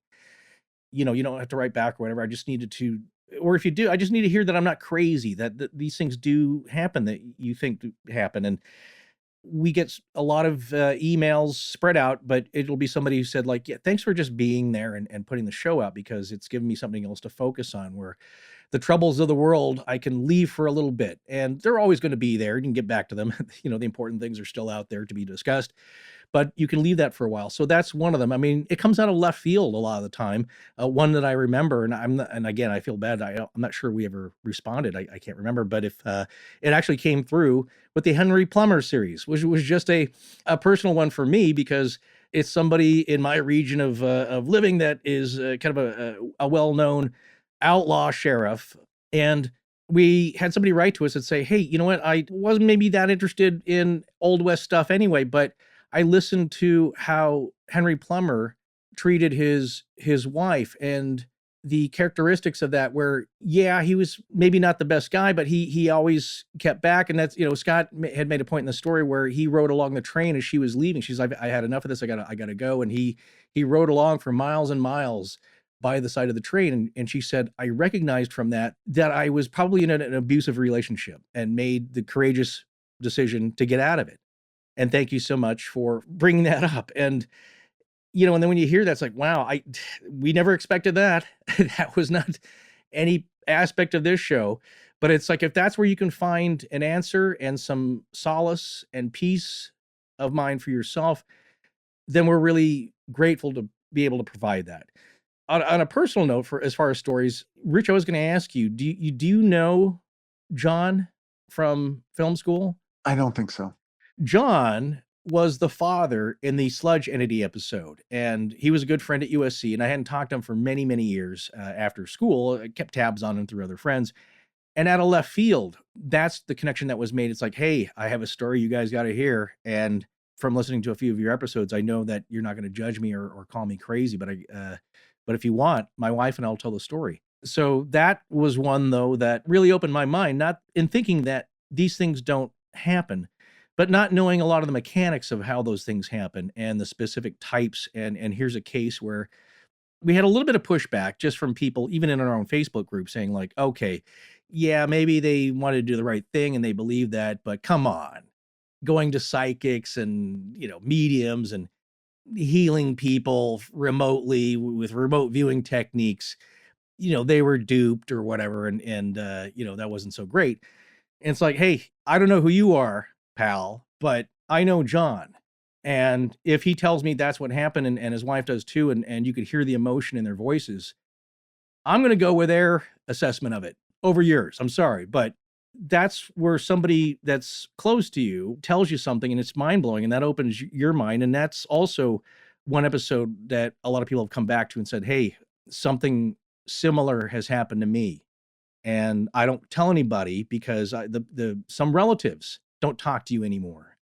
That's so powerful that that can evoke that kind of reaction. There's a lot of personal connections you have to some of your guests. And I know the way that we sort of connected or reconnected, if you will, was based on a bit of an odd coincidence. But I'm just curious, have you guys noticed with other episodes you've done any other weird coincidences or synchronicities that the show seems to have triggered or sort of been the central point of? I think a Twitter follower alerted us to this term a while back, synchromysticism, which I'd heard before, but never really checked out. And it is those strange coincidences between something that I think that mostly comes across in media that you experience, and then you maybe have a synchronistic experience later on. But we'll hear about something after we've discussed it as a possible topic, and some other left field thing comes up. It's like totally unconnected, but it's in relation very specifically to a topic we're going to cover or some element of it. oh, wait, that just happened. That happened when we were talking about a possible topic. And then like a day later, you said, oh, and here you go. A listener just sent me a link. In the body of this outline, one of the questions that we won't get to because we're only on question 2 is a question about that very topic that just came in. Have you guys considered doing this? I saw that. I saw that. Yeah. Yeah. Yeah, that happens all the time. I think between Rich, Scott, Rob, Christofferson, and myself, we were on a Twitter thread link here. And what's funny is that Rob deftly covers the UFO field. And he was saying, like, yeah, I was just thinking about doing a series or a few episodes on tiny UFOs and tiny aliens. And that came up with our Kira object series about little tiny mysterious zipping objects around. And then the Indonesian cases where tiny aliens were observed on several different accounts. Oh, yeah. But as I was telling you, I was watching the Twilight Zone series, and I think in season 1 is like 36 episodes. And one of them is, who played Endora? Agnes Moorehead. Agnes Moorehead. Yeah.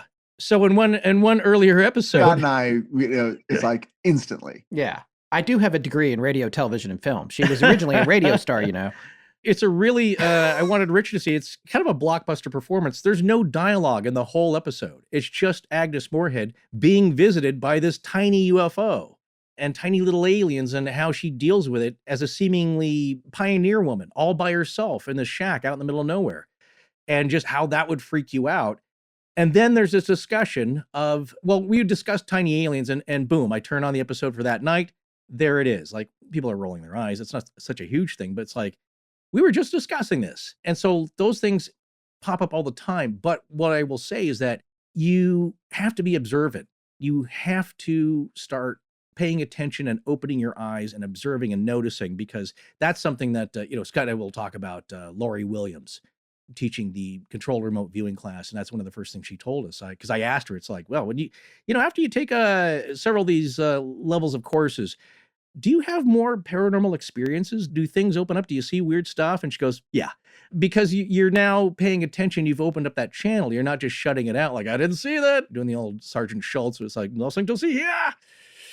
And you ignore it. Sometimes it's just that thing where your eyes are open to a particular aspect of your experience, and you do notice more. It's like, oh, I'm hearing that song everywhere, whatever. Yeah. But sometimes it feels like the universe is kind of shoving things in front of you now. It's like, oh, you've noticed? Okay, cool. Notice some more. Like 15 minutes ago, Forrest said he was going to let me talk. I just wanted to remind I didn't think I was going to say much at all today. I was kind of in a funk. I know. I was a little worried. I just want this to be a two-parter so badly. Well, there's 2 things I want to say about the sludge entity. That, hands down, and nobody asked this question, but I will say it was hands down the absolute most intense interview I ever did for our show in the history up until now. And when the mother of that boy broke down, I broke down. Of course, I held it together on the microphone, but if you could see me, I was very upset, and I was upset on her behalf. It's just really intense. But the other thing I wanted to mention, just with regard to what you guys are saying, and I don't think this actually plays into the actual coincidental thing, but we've talked about this a billion times. I mean, when Craig Kukowski was on, when we did the Kukowski Intruder, again, friends of ours, that where the brother and the sister had both seen the same weird thing in their house years apart and didn't realize it until they were out drinking one night, way like 15 years later. I love that story. But one of the things that Craig talked about was having an uncanny ability to figure out the song that was about to play on his iPod, or knowing who's calling on the phone. And it wasn't just a passing thing. It was kind of always there, or it was not hard to access for him, which I thought was really interesting. But the other thing too is I recently reconnected with an old friend that I used to work with in advertising in New York. His name's Chuck Kensinger. And he reminded me of a wonderful, wonderful scene in Repo Man, which was a movie I just grew up watching over and over and over and over, with Miller, who's one of my favorite character actors, Tracy Walters of all time. And Miller in Repo Man, he makes this little speech to Otto, who's the main character played by Emilio Estevez. And the speech says, and I can't do it like Miller, but it's, a lot of people don't realize what's going on. They view life as a bunch of unconnected incidents and things. They don't realize that there's this like lattice of coincidence that lays on top of everything. I'll give you an example, show you what I mean. Suppose you're thinking about a plate of shrimp. Suddenly somebody will say like plate or shrimp or plate of shrimp. Out of the blue, no explanation. No point looking for one either. It's all part of the cosmic unconsciousness.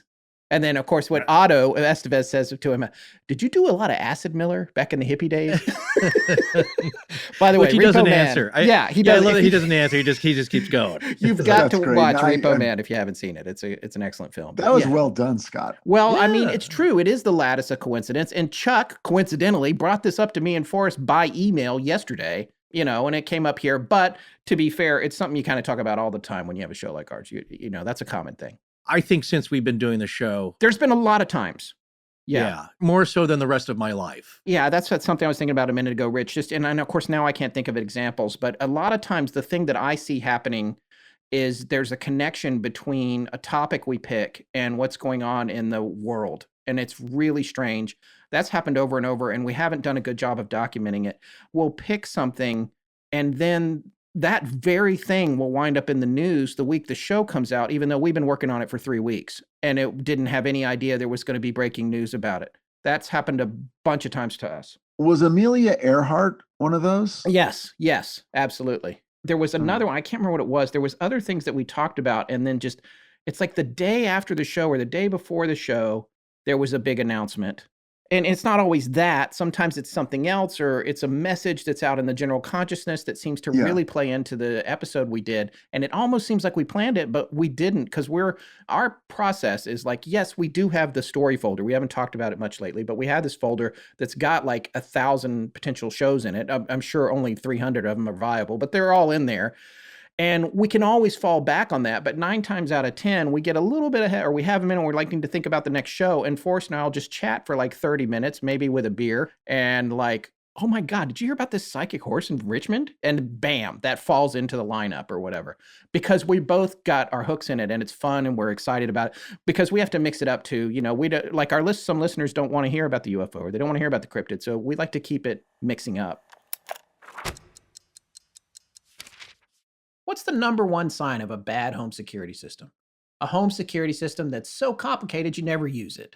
This is exactly the type of security system SimpliSafe has spent a decade fighting against. Yeah, they believe that simple is safer, and it's exactly why SimpliSafe is the home security for right now, when feeling safe at home has never been more important. When we purchased our home in LA, the real estate agent went on and on to tell us how sophisticated and state-of-the-art and intelligent the alarm system was in our house.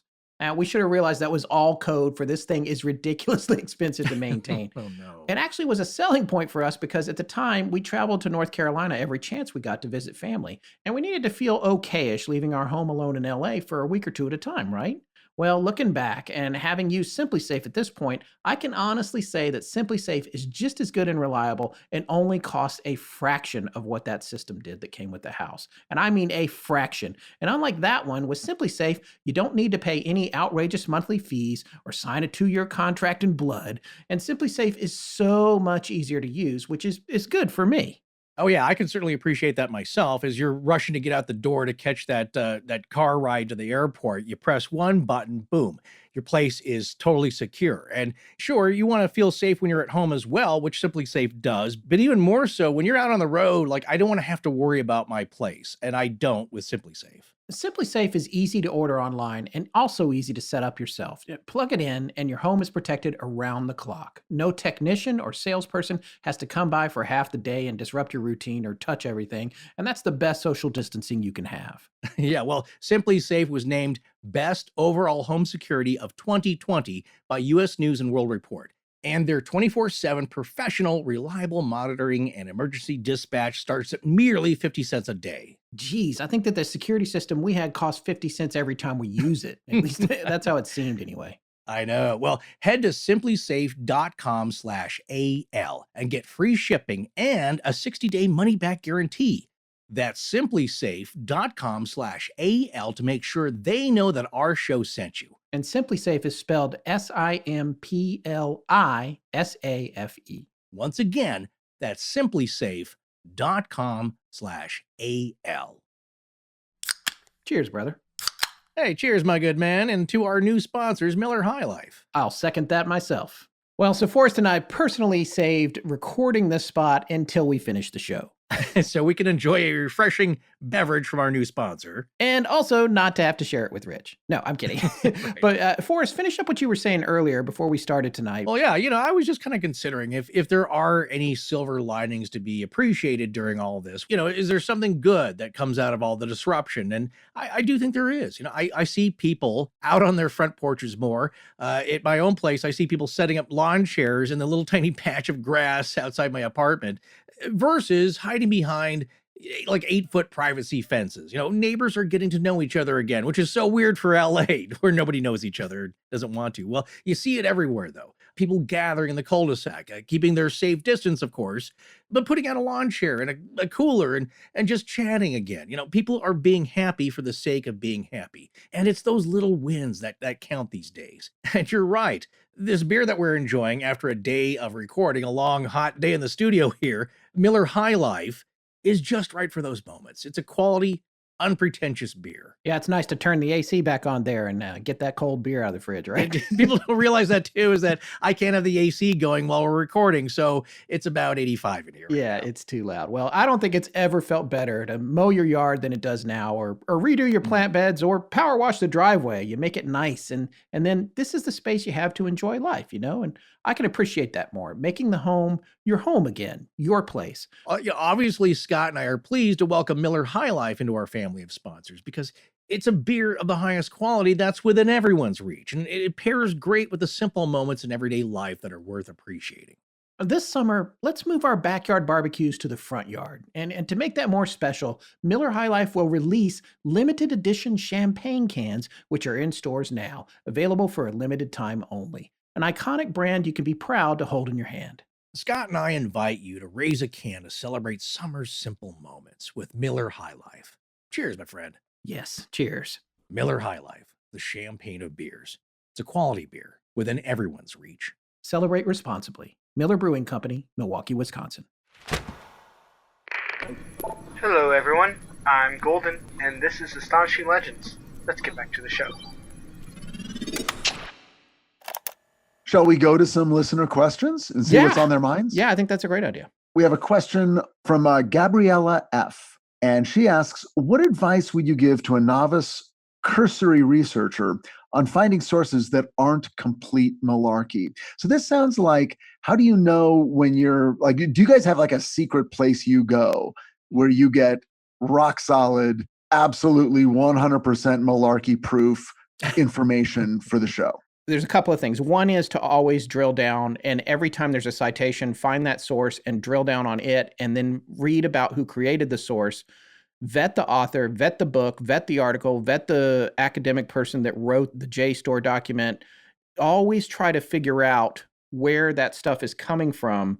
That's the main thing I would say. On a very top superficial cursory level, this is simple as going to a Wikipedia page and then reading the thing you're looking at and then going down to the bottom and following all the links and reading everything on those links and then finding out who the people are that created those links and checking them out. Where did they go to school? What kind of person are they? How are they respected in their field? And you take all that stuff together, and once you put it in a bucket, you have a pretty good feeling for the veracity of what you're looking at. Do you ever then Google the topic and then put the word hoax at the end just to see if there's someone out there who, you know what I mean? Absolutely. Like, do you try to dredge that up and see, well, is there someone out there who says this is all bullshit? Well, yeah, because the last thing you want is after the show runs is to be like, I can't believe you guys did this 7-part series on the Patterson-Gimlin film and you never interviewed so-and-so who had a Bigfoot costume in his trunk and you can see a picture of it in his living room. It's like, we got to look for that stuff, and we always try to. And so far, we haven't been busted with a big thing like that we've missed, Forrest, I don't think anyway.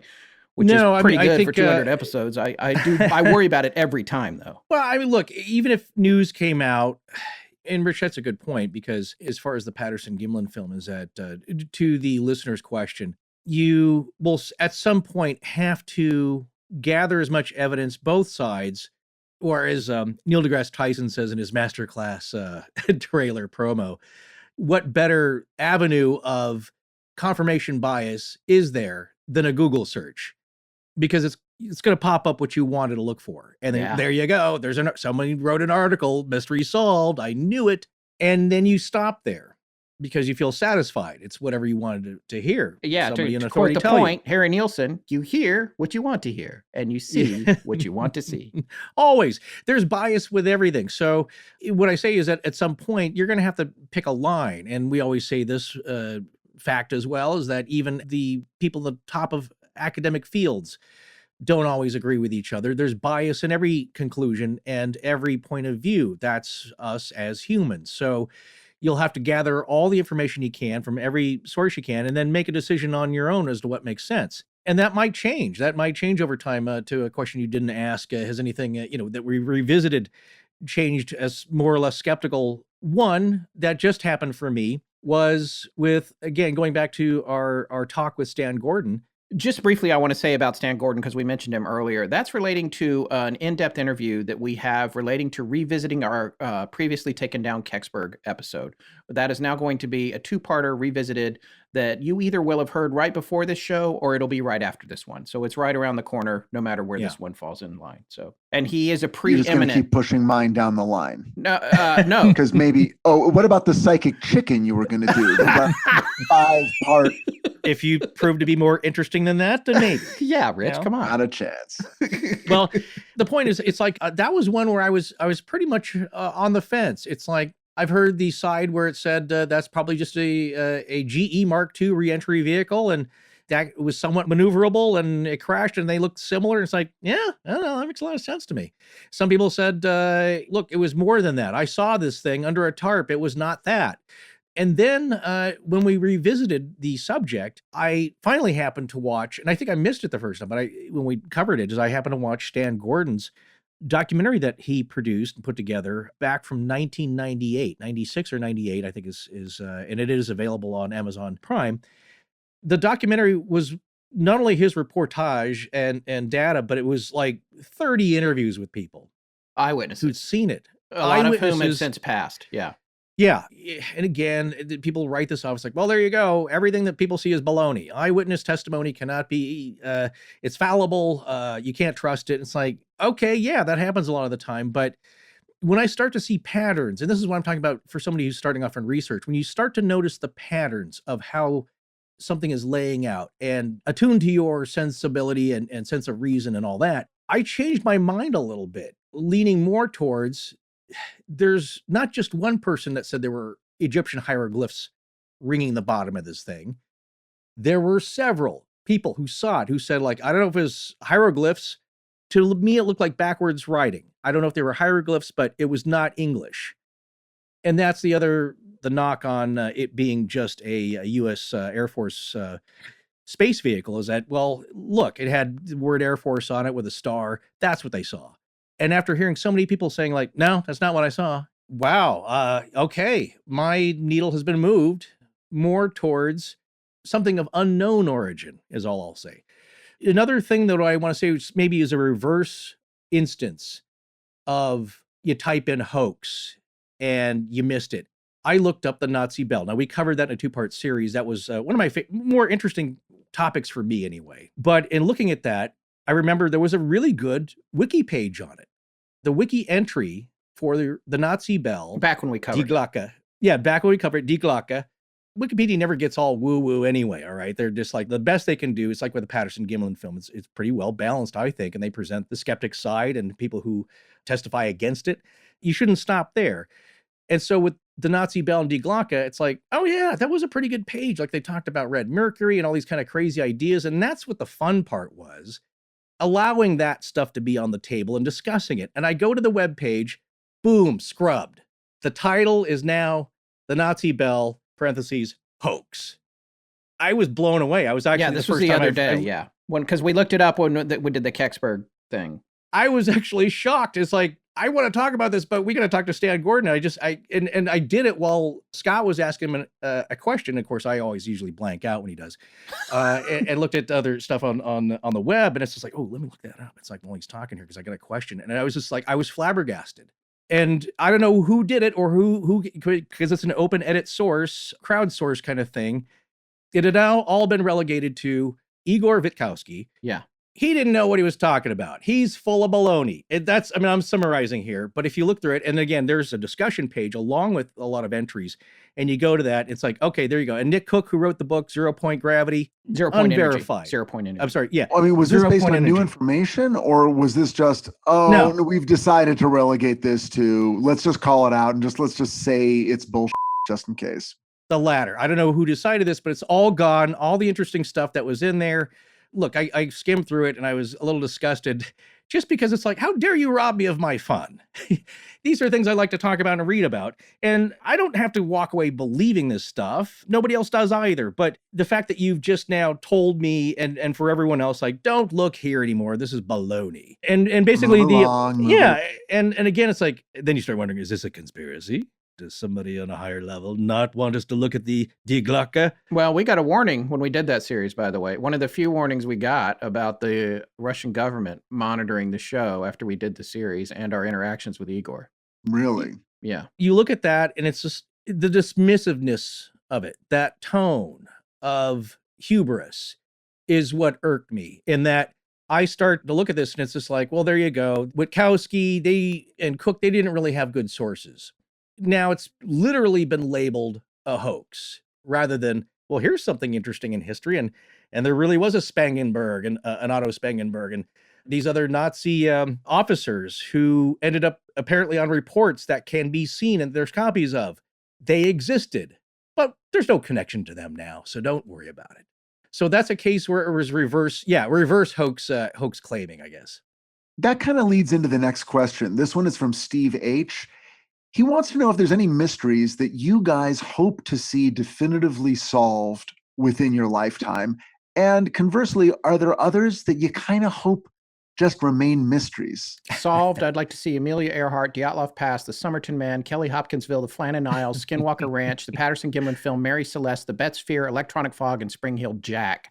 Ones that I think should remain unsolved: The Jersey Devil, The Mothman, nudge, nudge, wink, wink, The Coral Castle, The Pied Piper, Atlantis, Black-Eyed Kids, and The Voynich Manuscript.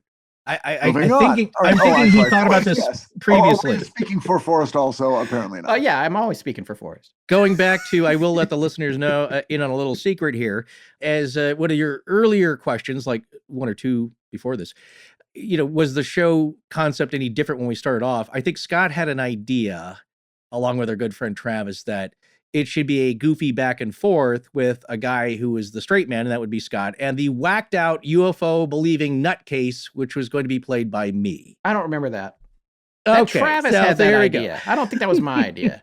You thought it was it had some legs. Well, for maybe a half hour. We went through a lot of stuff. No, we did. So that was one iteration where it's like, well, that might be fun if we take an angle, because you're wondering, it's like, okay, do we do it point counterpoint? Where we take not either one of us is playing a rigid role, but we take the side of like, okay, you're going to be the believer on this one. I'm going to be the skeptic. And the more permanent roles, I think the Not Alone podcast, those guys do a good job of that. Then I started to realize, like, because our friend Travis, like, he comes from a theatrical background and he's a really funny guy, great writer. And basically, I remember him telling me, it's like, well, man, you should just go for it. Just be that guy. Be the wacky guy, who believes everything. And that should be your character, man, on the show. He's from Texas.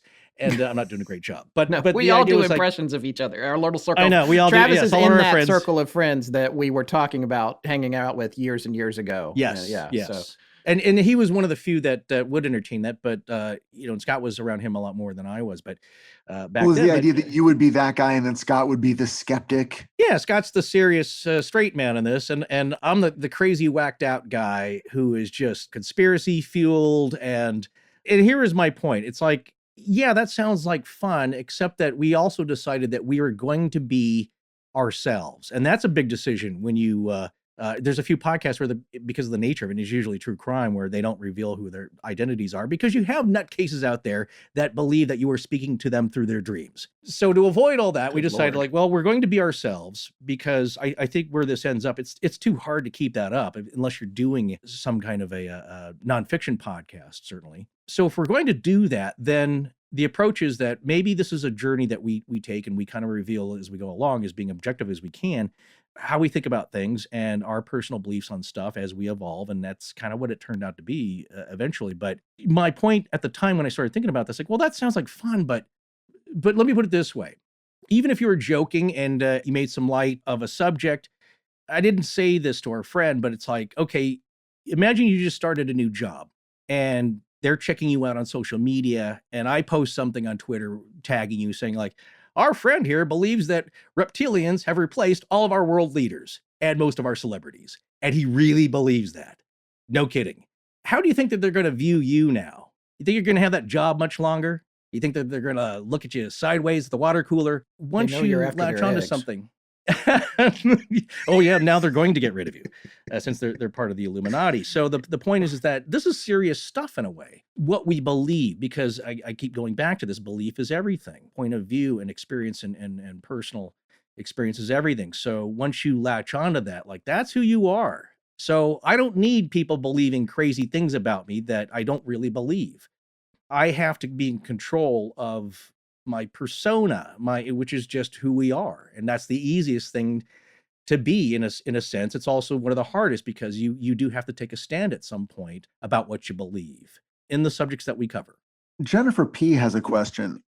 Are there any early show topics that you guys might want to revisit or that you view differently now after years of doing the show and your personal experiences? I would revisit Skinwalker Ranch mostly because I think our methodology and a research approach is more refined now, and I would want to take a wider look at it than we did. Not that I regret what we did in the past. I just wish that it was one that we had covered after we had a little more experience.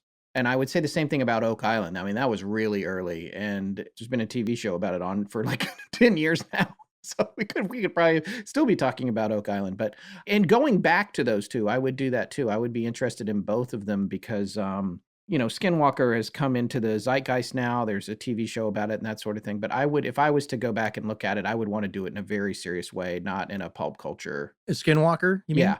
And then I think the other thing I'm interested in doing, but I don't know if we'll ever get it done, especially because they're so expensive, is trying to find another DR60 digital recorder like the one we have that performs in the same way and having it dissected by an electrical engineer to determine if there is any plausible way.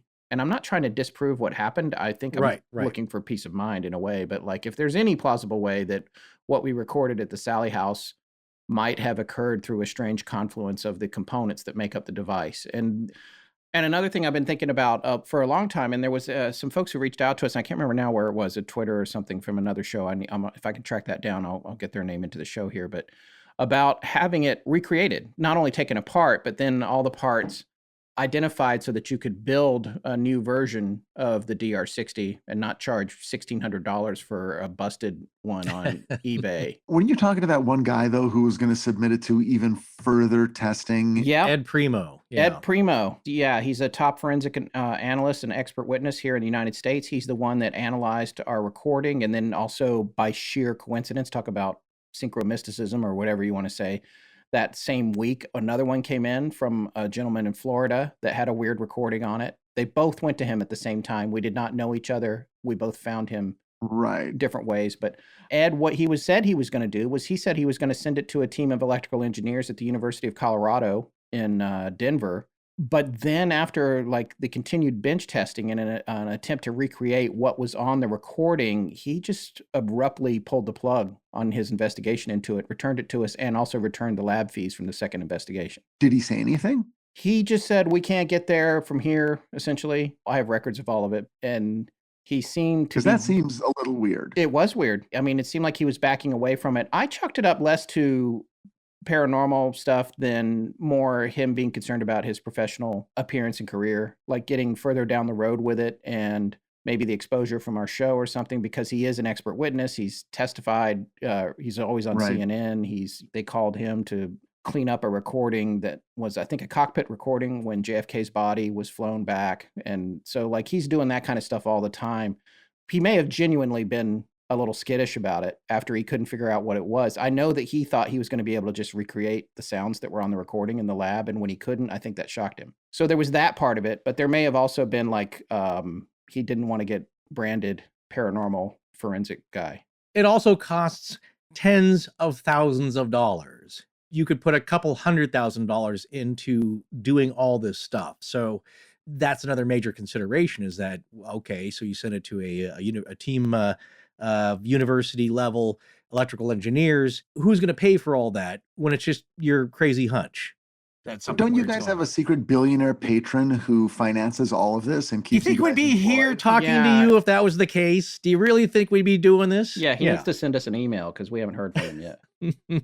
So Cam has a question, and he wants to know about how the show is produced. Sort of a nuts and bolts from research. When does ARC come in? The astonishing research core. How do you divide the work? And how closely then do you stick to your script or your outline, if indeed you even have one? Yeah, so Cam, to answer your question, it's evolved over the years, and it actually is a little bit fluid in terms of responsibility, and that's one of the reasons I think the show works so well. I'm more the producer-minded person between me and Forrest, I think. And as a result of that, I've tried to like build systems and processes. At some point along the way, we evolved from using note cards. Oak Island was done. Was it? I kid you not, with index cards on a bulletin board that did look exactly like that meme that everyone uses with the red strings and everything. That's how we did Oak Island. It was hard to follow, but Like an insane person's, yeah, and things were shrine. That's out of order. Yeah. Yeah, it was The crazy. murder of their wife from 25 years Yeah, ago. I'll yeah, figure it out. Yeah. The orgy of evidence. Yes. Oh God, by the way, have you ever seen that show Cold Justice? That's such a great show. You got to watch that show. I have not seen it yet. It's a cold case thing with this investigator from Texas. Her name's Kelly, and she goes in with a team, and it's Is this really, real? really entertaining. It's real. Yeah, you guys should. It's look a for it. reality show. You can stream it. Yeah, there's a lot of them. So at some point along the way, we evolved into getting onto Google Docs for outlines and research, and then I don't even think those were outlines initially. They were like notes, and then the notes became outlines. And then the outlines got better and better and better, but are still horrible. But for a while, because when we started out, Forrest was still working full time, as he mentioned earlier in the show. Oh, I don't know, what was that, 7 or 8 hours ago? But like, I was doing a lot of the heavy lifting on the research and the writing, and then he would come over and I would try to bring him up to speed. And that's after he worked like an 8 or 9 hour day, and he's driving an hour and a half from Long Beach to get to my house to stay up all night talking about Oak Island. I mean, it was insane. He has the most amazing work ethic of anyone I've ever met in my life besides my wife. They both work harder than I do, and I'm nearly dead, so I don't know how they do it. But he's a better writer than I am, but he was too busy. So I would be doing the outlines and the research, and I was also writing our commercials at the time. And then we would sit down and record and get it done. But then over time, as he started to drift away from the freelance work and become full-time for the show, at some point he just said, well, I'll do the outline this week. And I was like Tom Sawyer with the fence. I was like, oh, okay, cool. And then he just he's been doing them pretty much ever since. Although he'll say to me, you know, like he said earlier tonight, let's divide and conquer. Because, well, that usually happens because we're getting really down to the wire and we're not quite ready. And so we need to like split up and really tackle some stuff. And because I've done them in the past, I'm ready to do that. And because he does them, he's ready to do that. So if we get in a bind where he's out of town or he's under the weather, he's got to deal with something, or I do, we've both done everything. So that's one thing about our system that works really well. We're both capable of doing stuff. I do enjoy cramming the books when there's a book to be read. I like doing that, especially if I'm going to be interviewing the author. And I enjoy doing the interviews, which Forrest usually lets me do, or he'll be on with me. But I've really taken a liking to that. So that stuff is all divided up. But generally now what happens is we agree on the topic. And a lot of times Forrest will say, you know what, I'll take this one. Because we have a lot more administrative stuff going on now that I deal with pretty much 100% of the time, whether it's making sure we've got the right commercial scripts, or this stuff is going out, or planning the next episode, or our schedule, or who's going on vacation this week in terms of our support staff, which is only 3 people, but still they're very, very important. So we have to think about all those kinds of things.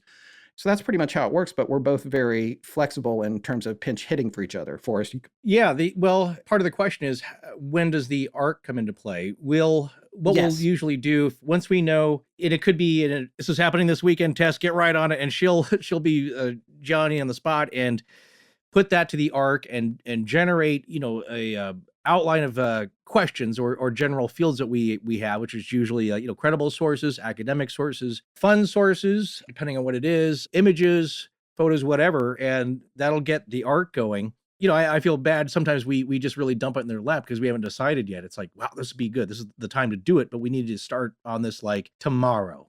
So she's really good about doing that. Or if it's a topic ahead of time, she'll get that organized. And we use an app called a collaborative app called River to do that. And so what that does for us is that gets us going in a direction. And sometimes, like I said, we'll be in a jam where we haven't had time to consult them, and we'll look at like a lot of times we'll just like, okay, is there a good wiki page on that? What do you Google that comes up? Are there any good articles out there from, again, my favorite sources are probably the scientific and academic ones, National Geographic and Smithsonian and all those. You take a look at those first, and then you branch out from there. And what River does, though, is that points us in a few directions, and then we have some really talented people who do have academic connections, and they'll find stuff in JSTOR or things that are in university libraries that it would be harder for us to find and get. So they provide those, and we like to. We also have our secret weapon in the ARC who works at the Library of Congress. That's pretty awesome. Yeah, she's fantastic. They all contribute. A lot of them have different fields of expertise, and they'll know, if it's archaeology or the other sciences, or they'll find stuff, and so they'll dig up stuff, which again, we can't use all of it in every episode, or they'd all be 9-hour long series. But we try to get the basic story with some interesting things here and there on the side. So then we put that into an outline.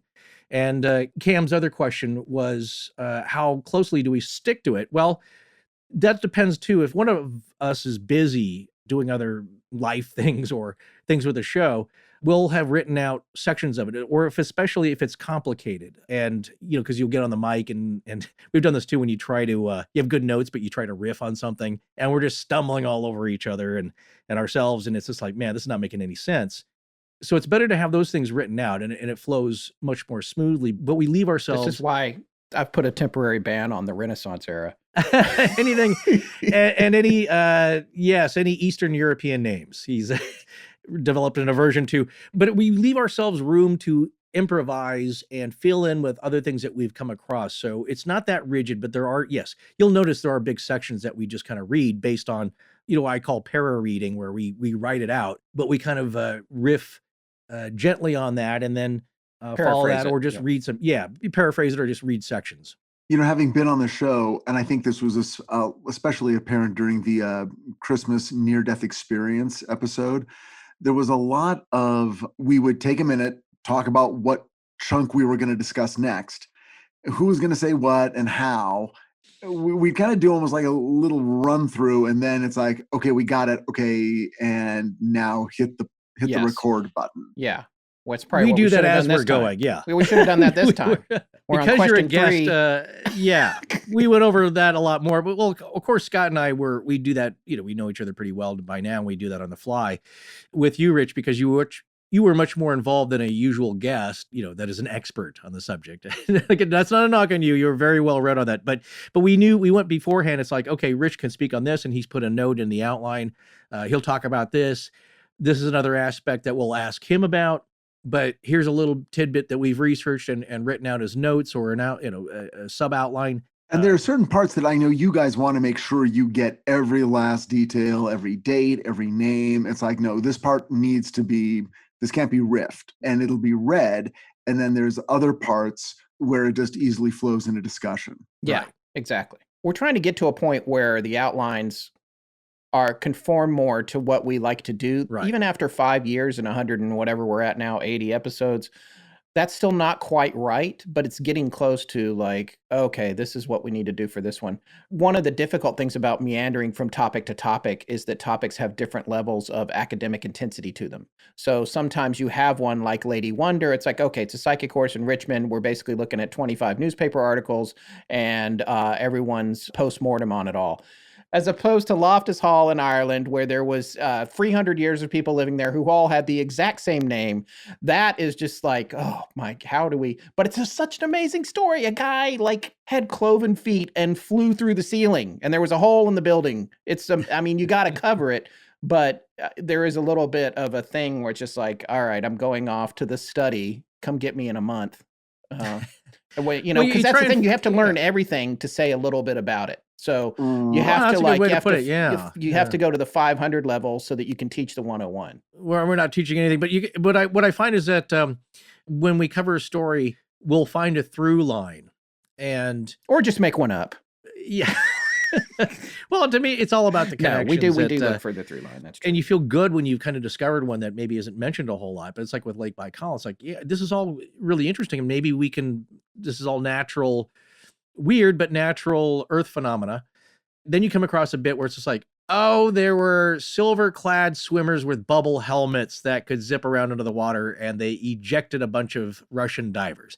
Now we got something. Oh, and the Chinese were possibly there, and they have their own giants that they came across. And then you find a line there, like, there you go. And then you start going down, and it's like, well, no, it's not just gas bubble circles in the ice. People see weird flying objects there all the time. And the place has a natural indigenous population sacredness to it. And that's interesting. So you try to find this through line that maybe connects everything, because I think that also really adds to the narrative. And that's what, people will say with our coverage on Skinwalkers, man, I could not follow this. It's all over the place. It's like, well, that's how it happened. Yeah. That there's they're all a bunch of random, things that it's like, they're all connected in that there is a weird driving phenomena that we were just becoming familiar with. And that maybe there is some singular thing that's behind this, but it's a bunch of weird things that happened. And they're not all Mothman. He's not the anti-hero of the story where he's going through like, I misunderstood, flap, flap. And it's like, I didn't mean to cause that fire or this bridge collapse or whatever happened or scare those teenagers on Makeout Lane. There's no singular line, but there's a lot of ethereal connectedness to it. And that maybe something is driving all these things that aren't readily connected or relevant, but maybe there are. So Adam Eaton has a question. Other than the Sally House, what topic have you guys covered that really changed your opinion the most from the beginning to the end? You came in one way, you came out a different way. The Patterson-Gimlin film for me, this series. Scott's got a bunch of those, yeah. Yeah. All That's right, the main yeah. one, though. It is one that one of the ones that were controversial and that we received the most flack for. And I get it. It went on for a very long time, but it is, again, you're on this journey with us. You can jump off at any point and come back to it when you see fit or interested. But it's one where, we grew up hearing this story. We watched those Sun West International pictures, as kids, as a documentary you could go to the theater and see. And they're kind of fun. And we saw the clips over and over again, and it was part of 70s culture. But you didn't really visit it until we dove into it, because I guess it's like, well, that's fun. Yeah, I wish there were Bigfoots. That's kind of cool as a kid. And why not? It's just, there's all kinds of strange creatures out there. And then once you really take it apart, it's a journey of discovery. And yeah, that's why it went on for 6 parts. But Forrest, I mean, are you saying that for the Patterson-Gimlin film, your opinion changed? Like you went in thinking this looks like a hoax and you came out differently? Because I mean, obviously Scott, it's been a bit more, on the radar, right? His reaction to Skinwalker, to Sally House.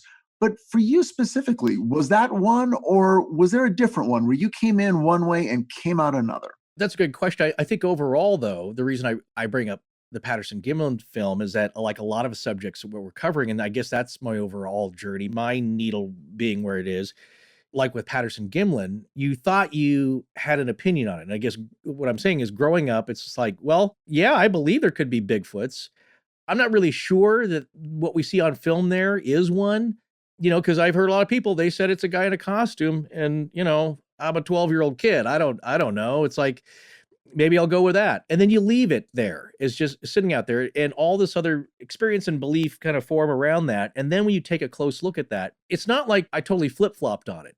I would say I was more unknowing about it all throughout my life. It's like, I don't know. It's could be a hoax, could be real. I don't know, because I had not looked at it. Right. I get that. You went in thinking, you know what, I could be convinced either way. Right. And a lot of people won't believe it. Yeah, I went in that way too. That's what I'm saying. That's why it was kind of a journey. It's just like, man, once you look at this, and this is what I love about it. We were talking earlier about hoaxes and hoaxers, and again, everything, it's like when you look at higher academic degrees, and it's a PhD. Well, that first part there. Who actually got them, or they just irritated the college to the point where they said, okay, you haven't completed the curriculum, but just stop bugging us and please leave. That's where you're wrong, Rich. I did nothing. And that's what bothered them. Like, are you going to do something with this? Just take the test. It's like, we're not even going to offer the test because you're not coming back. It's like, there you go. My inaction accomplished for me, a personal milestone. But my point with the Patterson-Gimlin is that the P in PhD stands for philosophy. Everything that we do comes down to a philosophy. And you look at it philosophically and you look at it logically. It's like, well, this is the philosophy that I love about hoaxers, about Roger Patterson hoaxing this whole thing, and why it's such a great metaphor for a lot of paranormal studies, that he could have been in the middle, Jose chugging this fake documentary that he told everybody he was going to do at some day. Like, yeah, I gotta get a suit and a guy, and Bob's going to dress up as an Indian tracker, and we're going to get out there and we're going to fake a Bigfoot film because I'm going to make $1 million. It'll be a lot of fun. And he could be doing it right then. And then Patty walks through the frame.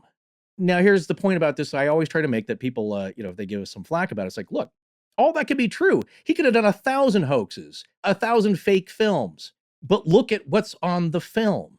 And when you do, and you examine that in more detail, the best that I think serious academics who are objective can say, like, well, it could have been done by a human, but maybe it seems unlikely that it was. And then you look at all the other aspects of it. It's like, man, I can't believe that's one where I can't believe it was a dude walking in a suit that had fur glued onto a football helmet, like he said. That's the best you got? No. And I'm sorry about the Philip Morris costume, but let's see the costume. And that's what you come up with 20 years later. Like, that looks nothing like look at what's on the film. And that's the argument that everybody will make on it.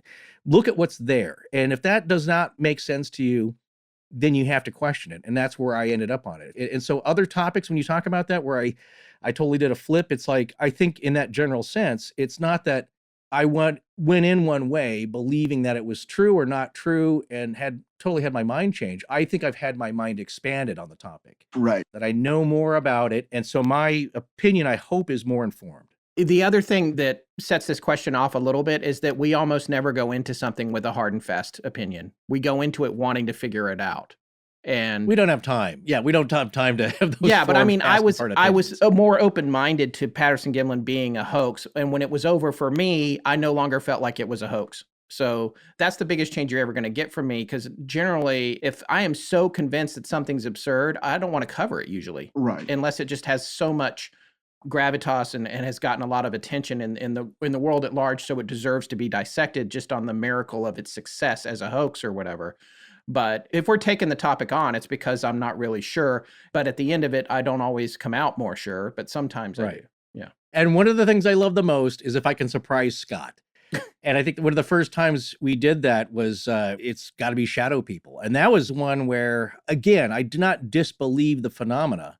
I wasn't as aware of it as I wasn't until we got done and we heard all these people writing in, and they still do. And so that one, I specifically remember we were discussing, like, what's a good scary Halloween topic? And I said, have you heard about shadow people and the Hat Man and all these related things, like, the old hag? And he's like, I think that's just something that happens when you wake up. And my thought was like, that's not wrong, but let's look into that. Maybe there is something there. And that's one where we got into it. And you look at, like, okay, what does science have to say? Like, oh, it's just your air conditioning's broken.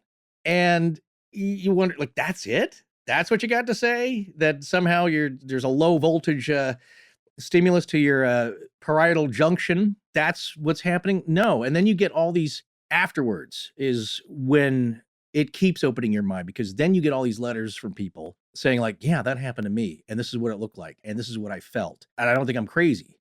Or it keeps happening to me. That's one where, yeah, we introduced a topic and it opened our minds. Speaking of that, Jamie A. from Wisconsin has a question.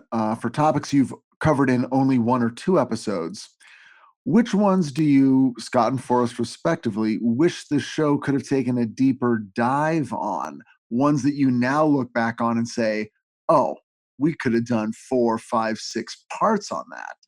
Well, I think Kecksburg is one of those that we have a broader approach to it now. And it's also the show that we took down a while back because of some things our guest said after he came on the show. in the public forum, and everybody's like, where is it? I want it. People are, Forrest tells me there's bootlegs of it circulating on the internet. But you guys took it down because somebody on the show said things that you later found out. Our guest had made a racist rant that blew up into a whole big thing. You can find it. I mean, if you Google, not on your show, but on separate social media. Right. It had nothing to do with our show, but it was just a few weeks after it, or a month or two after it, or whatever. So, I mean, you can find it pretty easy if you Google it. But so we took it down because we just didn't Well, I'd love to spend some time Googling and searching for a racist rant. Well, it's a racist rant connected to Facebook they're hard to and find. MUFON. Yeah. So it was a whole thing. Oh, I know. Now I know who you're talking about. Yeah. So the MUFON guy. Yeah, the MUFON guy. Yeah, this was a big story. So we were like, well, we're not going to keep this up. But the story still interests us. So that's when we got Stan Gordon, who is a legend on that topic and all things that have happened in Pennsylvania regarding UFOs. But what I was going to say about it being potential for other additional parts is you will find that out when you hear the series. And I have just officially decided that we will put Kecksburg right after this one, Rich. We don't want to bump you down because we do run into the danger of putting you behind the psychic chicken if we go any further. So this show will come before the Kecksburg two-parter in a couple of weeks. So. But what about the levitating elf? The levitating elf. You guys had like a 4-parter. Just totally I think you're thinking of Jeff, ready to go. Jeff the Mongoose. Yeah, you're talking of Jeff the talking mongoose, right? Yes. Yeah, no, I understand. Hey guys, this is like a little filler clip episode. Use it whenever you want. That's fine. I understand. Okay. I'm just trying to help you out. All right, you'll be on many more times. Yes, Forrest, have you ever wanted to circle back and go, oh my God, we barely scratched the surface? Well, I think there are some topics, and you'll see other people who've done a pretty good job of taking one subject and turning it into a season or a whole podcast. Well, I mean, I guess in one sense, our good friend Chris Williamson has done that with Amelia Earhart. Man, he is the podcast of record on her disappearance. He's talked to so many experts. He's drilled down on it. He's done such a thorough job at that and getting the conference together in Atchison, Kansas in 2018, which baked Scott's noodle for a synchronistic reason where it's just like, hey, you want to go check out a haunted house while you're here? It's like, there's more to this town. It's like, yes, there is. And so with a subject like that, it's pretty in depth. I can't really think of anything though that, and here's the dilemma. We could have pared that down. Yes. From a 2-parter to a 1-parter, but there are so many fun things that we think are interesting that people need to know about this, that we have the luxury of turning it into a 2-parter, sometimes a 3. It's very rare that we'll go to 4 or 5 or 6 parts because we do understand and feel ourselves the fatigue that happens with the listeners if you're not into that. Because guess what? We're feeling it too, Yeah, but I found that nowadays you guys do that typically when, A, the topic is pretty far reaching, but B, when you've got interviews that directly supplement. It's like, okay, part 3 is 100% a 90-minute interview with one of the people involved. And right. Legit, that's true. I think. Yeah. When you're talking about production of the show, that's another thing that we have to consider. It's like like I said, we might decide on a topic a week or 2 in advance. And it's like, hey, there's somebody who's connected. Like, I wonder if we should reach out to them. I wonder if we can get them for an interview. And we don't know. It comes in at the last moment. It's like, well, now we have to consider, like, that's going to be in 90 minutes maybe.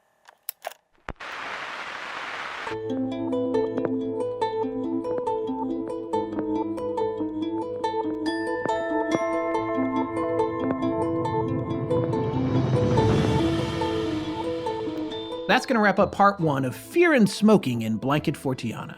We'll be back next week with part 2. Please remember to support our sponsors. They help keep the show free and the lights on in Blanket Forteana. Special thanks to John Bolin.